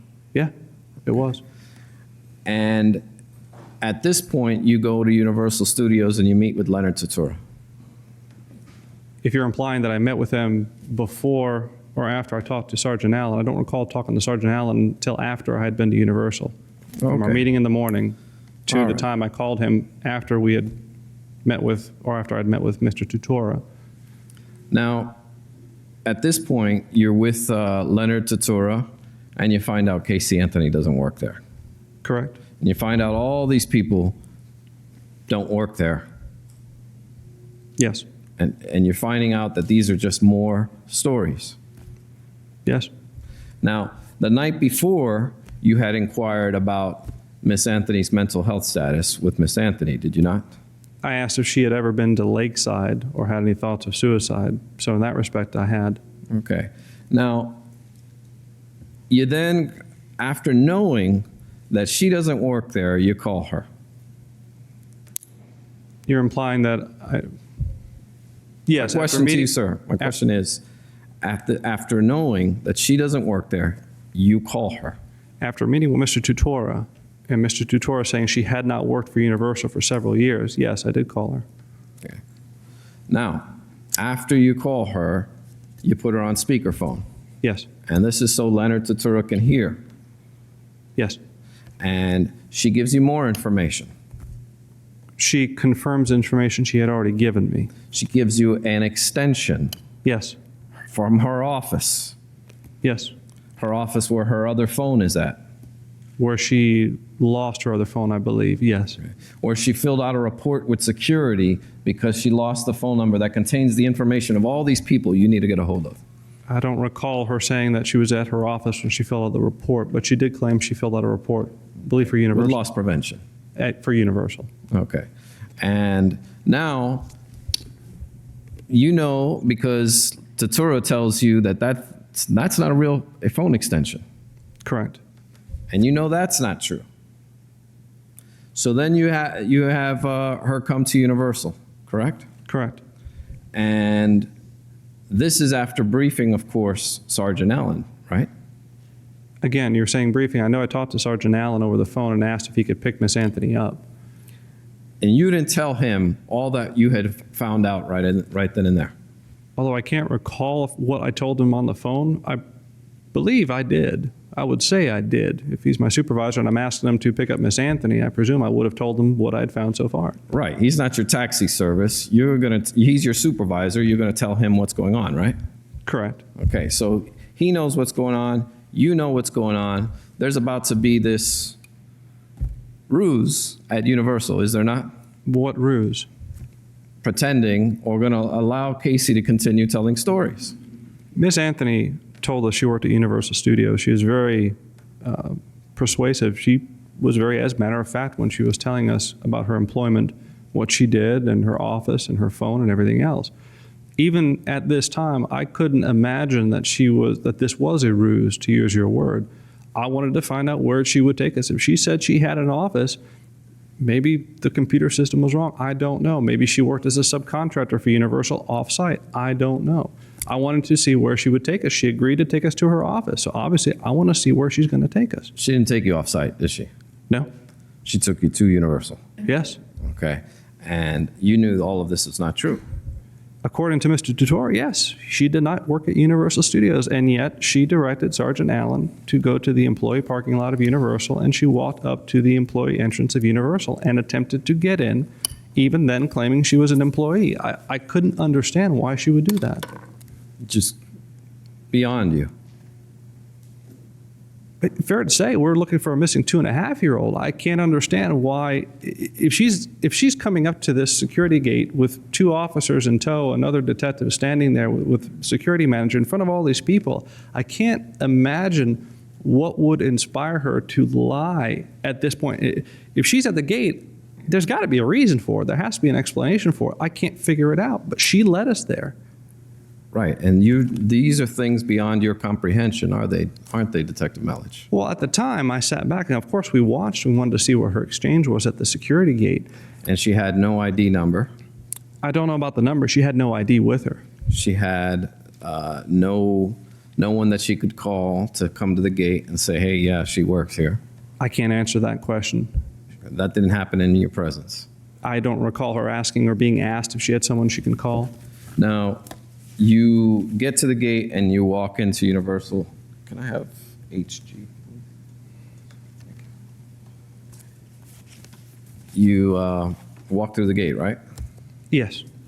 And as you're walking through the gate, and you said she's very persuasive. Sounds like she believes this, right? Perhaps convincing is a better word, but yeah, she's very convincing, as if she knows what she's doing, knows where she's going. And in fact, you said she was walking with purpose. Yes. And, Your Honor, can I publish HG that's been admitted into evidence for the jury? What's the exhibit number? HG? No, Ah. it's the evidence number. Madam Clerk, 62. is it 62, Madam Clerk? You may publish 62.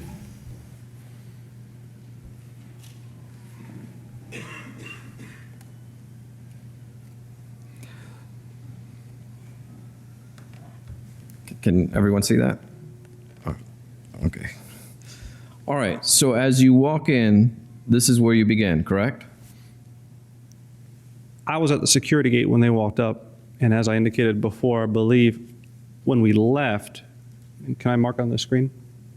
Yes, go ahead. When we left, I recall Sergeant Allen being parked somewhere here in the blue. But yes, we did walk through this security gate. And right there, where you just marked, she's walking with purpose. Walking with purpose is while she's in the studio. It's the general sense of overall, yeah, she walked with purpose. She didn't hesitate any time. You testified she was leading you. Yes, she led us to her office. We obviously didn't know where it was. And then you make a right. Inside the gate, we make a right. We go Right. down a path or a walkway. And she's walking again, leading you. And the two of you are having small talk. Yes. And she's telling you that she's going to take you to her office. I can't recall what the conversation was, but she was there to lead us to her office. Does she have a nameplate that says Caylee Anthony on her desk? She Say just- anything about that? I don't recall. Did she say she had a computer on her desk? I don't recall. Any photographs of her family? I don't recall asking any of that. And she's walking down, what's that, about 50 yards before you make a left? Give or take, I can't approximate distances. And when you're making that left, does she tell you, we've got to turn left here? Once again, I don't recall the conversation. I recall she led us to that building. I can't recall the specifics or the conversation I had with her as we walked.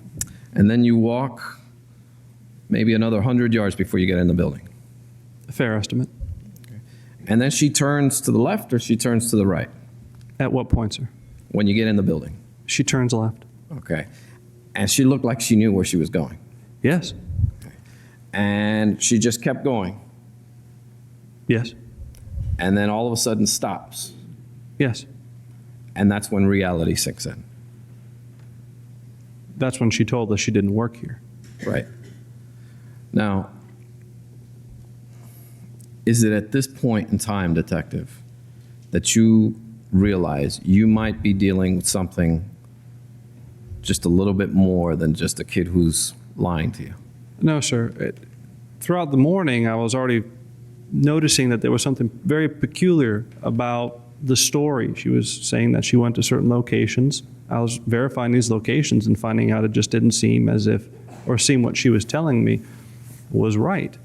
So it was, the whole morning was peculiar, but that particular moment just added to it. Why would she lead us down this hallway? I didn't understand. I didn't have an answer to that, and that's why we wanted to ask Miss Anthony, again, explain to us what happened. Explain to us why we're here. Now, as a police officer, many times you deal with people who have problems with drug abuse. Yes. You also deal with a lot of people who have mental health issues, do you not? Yes. And then you also have people that don't fall into either one of them, those categories. Yes. And sometimes you have to make a call as you're investigating cases, even though you're not, based on your own experience and based on your own observations, as to which category some of these people might fall into and how to deal with them, do you not? It's a very general question. I can't say that I lump people in a category at any particular time. Yes, there are categories, but I don't, if you're asking me if I lumped Miss Anthony into a category at that time, no. Okay, let me ask you this. You go into a room now, right? Conference room? A small room, yes. Yes, okay. You go into a small room, and I want to ask you this hypothetical. As you're about to sit down, if Casey had told you, don't sit there, Zanny, the nanny, is sitting there, what would you have done? Your Honor, I'm going to object. This is speculative and irrelevant. I said it's a Sustain. hypothetical, Judge. Sustain. Are there psychologists or psychiatrists that you have ever consulted with in investigations? Object. Irrelevant. Sustain. Judge, may we approach? May. Okay, ladies and gentlemen of the jury, the time is now 12 noon. We're going to go to lunch. I'm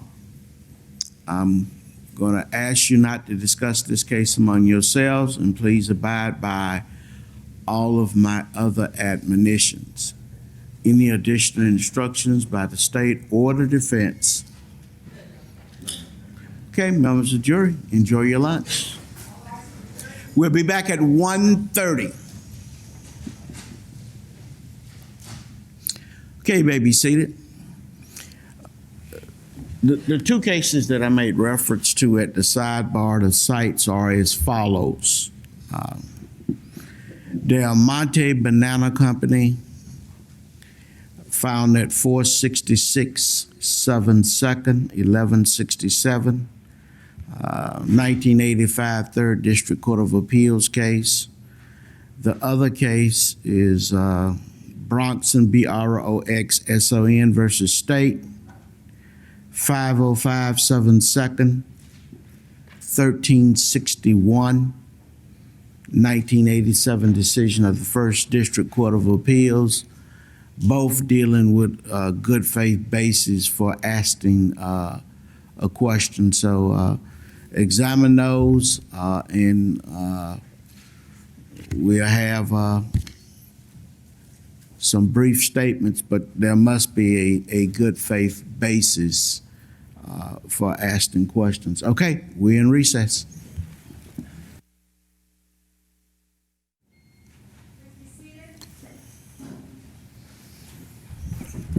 State recognized presence of the jury Yes, Your Honor. and the defense. Yes, sir, we do. Okay, good afternoon, members of the jury. Did you heed my previous admonitions? All right, Mr. Baez, you may proceed, sir. Thank you, Your Honor. May it please the court, Ms. Drayton. Good afternoon, ladies and gentlemen. Good afternoon, Detective Melich. Good afternoon, sir. I think where we left off when we were last speaking, you were at Universal Studios questioning Miss Anthony with Detective Wells and Detective Allen, is correct? Correct. During this questioning that you were engaging with Miss Anthony, obviously it was a pressing matter. Yes, Yes. And you were doing all you could to find Caylee. I believed I was, yes. And you were doing what any good detective would do, and that's speak to the last person that saw the missing person. Yes, And certainly everything that you were doing at this point was to advance your ultimate goal, which was to find Caylee. yes, And in the course of this, of course, you found yourself in an opportunity to actually question Miss Anthony. I don't necessarily agree with opportunity. Yes, I questioned Ms. Anthony. She was the mother of the child, but It's always an opportunity to speak with a witness or someone who knows things. That's what I mean by opportunity. I don't Yes. mean anything beyond that. And this, and I'm just, for lack of a better word, calling it an opportunity. This opportunity allowed you to confront her with these stories that you were hearing. the opportunity to speak to her at Universal Studios allowed me to, yes, in your words, confront her and ask her for an explanation as to why we were there. And the opportunity to confront her about these imaginary people. Yes, And also gave you the opportunity to employ certain interviewing techniques that you learn as a police officer. correct. And I think you've, I guess, attended workshops for learning how to interrogate people, Yes, like the Reed School. correct. And you've had extensive training over the years as a police officer on how to question people to get information. I've had training both on the job and through school, yes. And part of this method is, of course, utilizing different psychological techniques. I would say different techniques in questioning, may not necessarily be psychological, but different techniques in order to get the truth of the matter. So yes, One of them is psychologically explaining to them, listen, now's the time to talk. It could benefit you.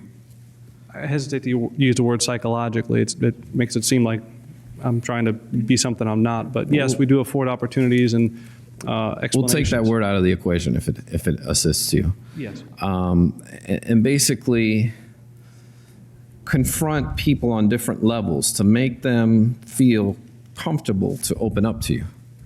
yes. The purpose of any interview is to try and get the person you're speaking with to open up and tell you certain information that you're trying to elicit from them, such as in this case where the child was. And there's, of course, a trust-building process in that. I won't disagree, yes. And however, these techniques that you employed did not work with Miss Anthony. Well, you have to understand, at the time I'm employing them, it's in an effort to try and get her to tell us the truth. Because obviously, to this point, she had told us things that weren't true. Correct. Nobody's questioning that. I mean, I think it's quite obvious and clear. But my question to you is, despite all of the techniques that you had utilized in your training, it still didn't get you any closer to the truth.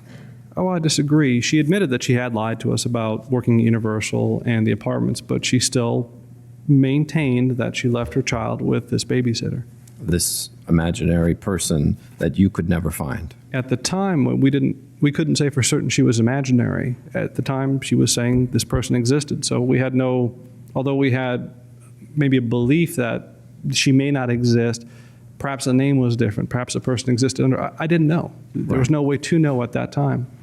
Right. No argument there. Now, during the time that you were in the room with Miss Anthony, there's a point where you left. Yes. And, well, actually, let me backtrack for a second.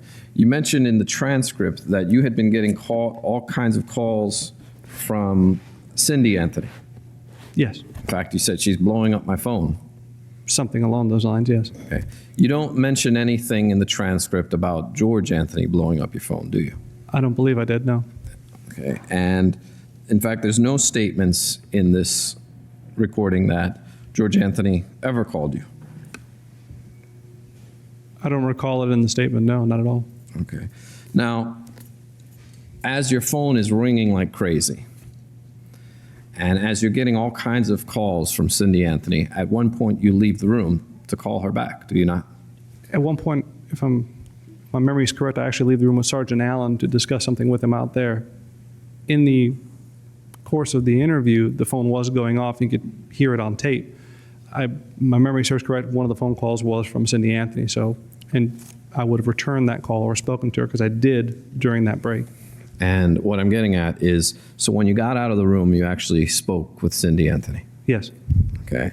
And it was at this time that you first heard the incident with the pool ladder. Yes, I believe it was at that time where I first heard about the ladder being found down in the pool and the gate being found open sometime in June. Okay. And now that you're armed with this information, you have the opportunity to go back in and question Caylee about this pool ladder incident. Do you not? Sure, I had the opportunity to. And you found that information to be important, did you not? Not necessarily. It was just another piece of information that I got from from Cindy Anthony. Do you remember giving a deposition in this case, sir? Yes.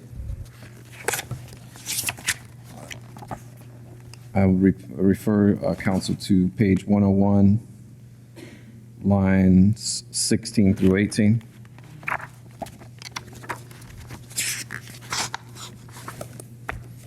On September 10th, 2010, you remember that deposition, sir?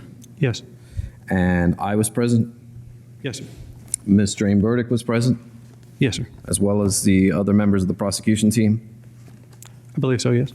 And do you recall me asking you the question? Okay, and did you find that in reference to the ladder? Okay, and did you find that information? I'm sorry. Judge, it's the afternoon. I'll try it again. Okay, and did you find that to be important information? And do you recall giving the answer yes? I won't doubt that, yes. Okay. So on September 10th, 2010, of course, you found that information to be important. Any information that we were getting was considered important. It's a level of importance. If you're suggesting that that was critical information at the time I got it from Cindy, I'm here saying it wasn't critical. It was just another piece of information. So was it information? Yes, it was. It was important information. Yes, any information at that time would be important. Absolutely. And you had the opportunity to question Caylee or confront her with this information, did you not? I won't disagree. I had the opportunity to go back in and ask her about the pool. But you did not. No. In fact, you'd never confronted Casey with this information about the pool. That's correct. And you never had the opportunity to utilize all of your skills that you've learned in interrogation and interviewing techniques to be able to use that information with Miss Anthony. Unfortunately, after the interview at Universal, I didn't have. Your Honor. I'm going to have to object. There's a possibility of an issue here. You've lost me. What's your objection? Do you want to approach? We need to approach on that. Okay. If we may.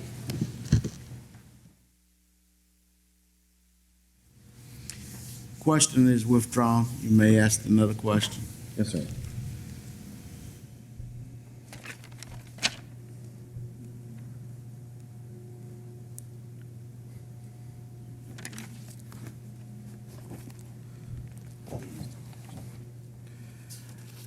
Detective Melich, a majority of the information that Casey was giving you, you were able to quickly verify that they were not true.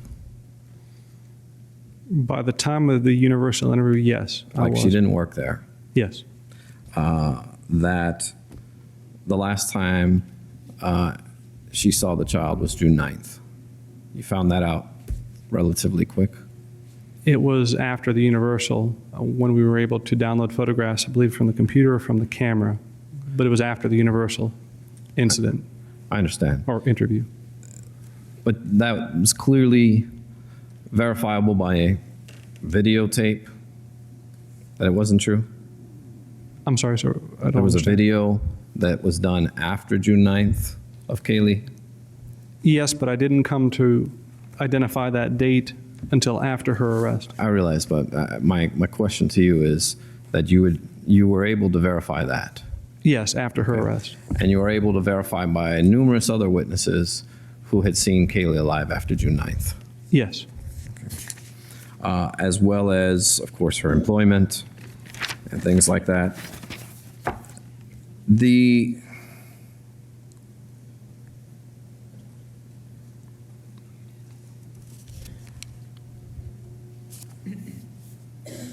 As well as she wasn't a student at Valencia. That was much further down the road. We determined, she said she was, and we confirmed that she had never attended Valencia. And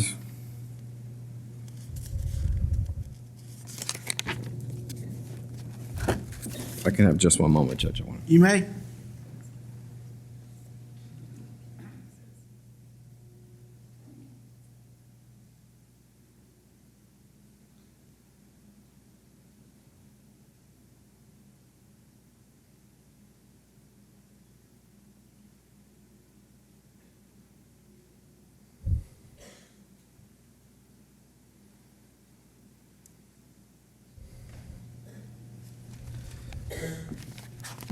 Did there come, I know that during direct examination, there was some discussion about cell phones. You were able to collect Casey's cell phone, correct? Yes, I did. And she volunteered her computer Yes. in the interview. You didn't have to get a search warrant for her computer.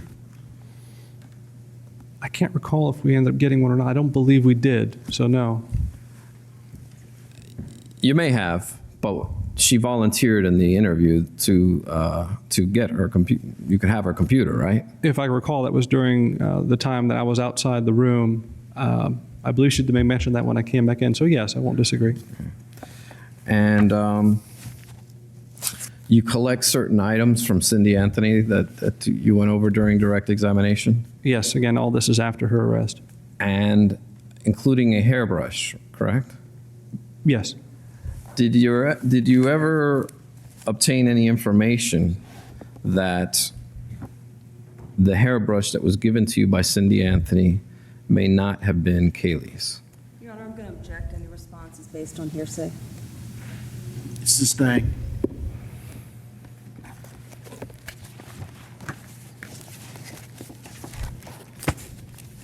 Were there ever any issues as to the authenticity of Caylee's hairbrush that was given to you? Your Honor, again, same objection. His response would be based on hearsay information. Sustain not unless there's a proper foundation established. That hairbrush was subsequently tested for mitochondrial DNA, was it not? Yes, all the items collected. And you sent that, and you received results from that, correct? Your Honor, I'm going to object. This is all Sustain. hearsay.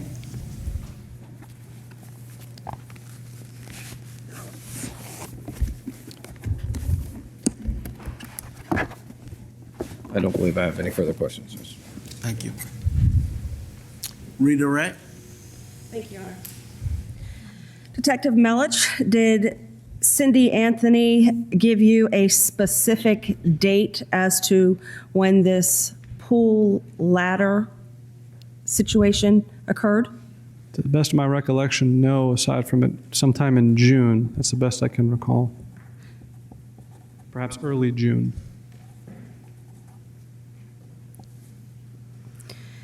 Were you in the interview when John Allen suggested a pool accident to Miss Anthony?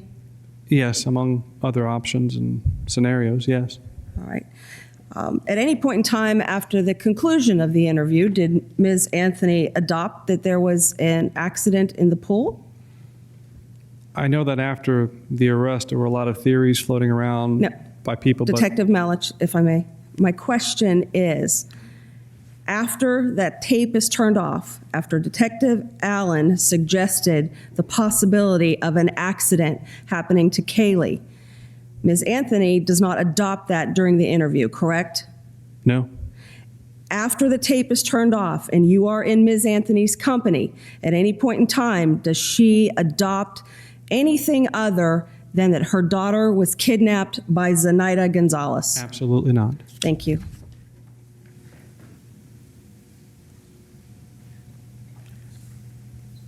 Recross as to those issues and those issues alone.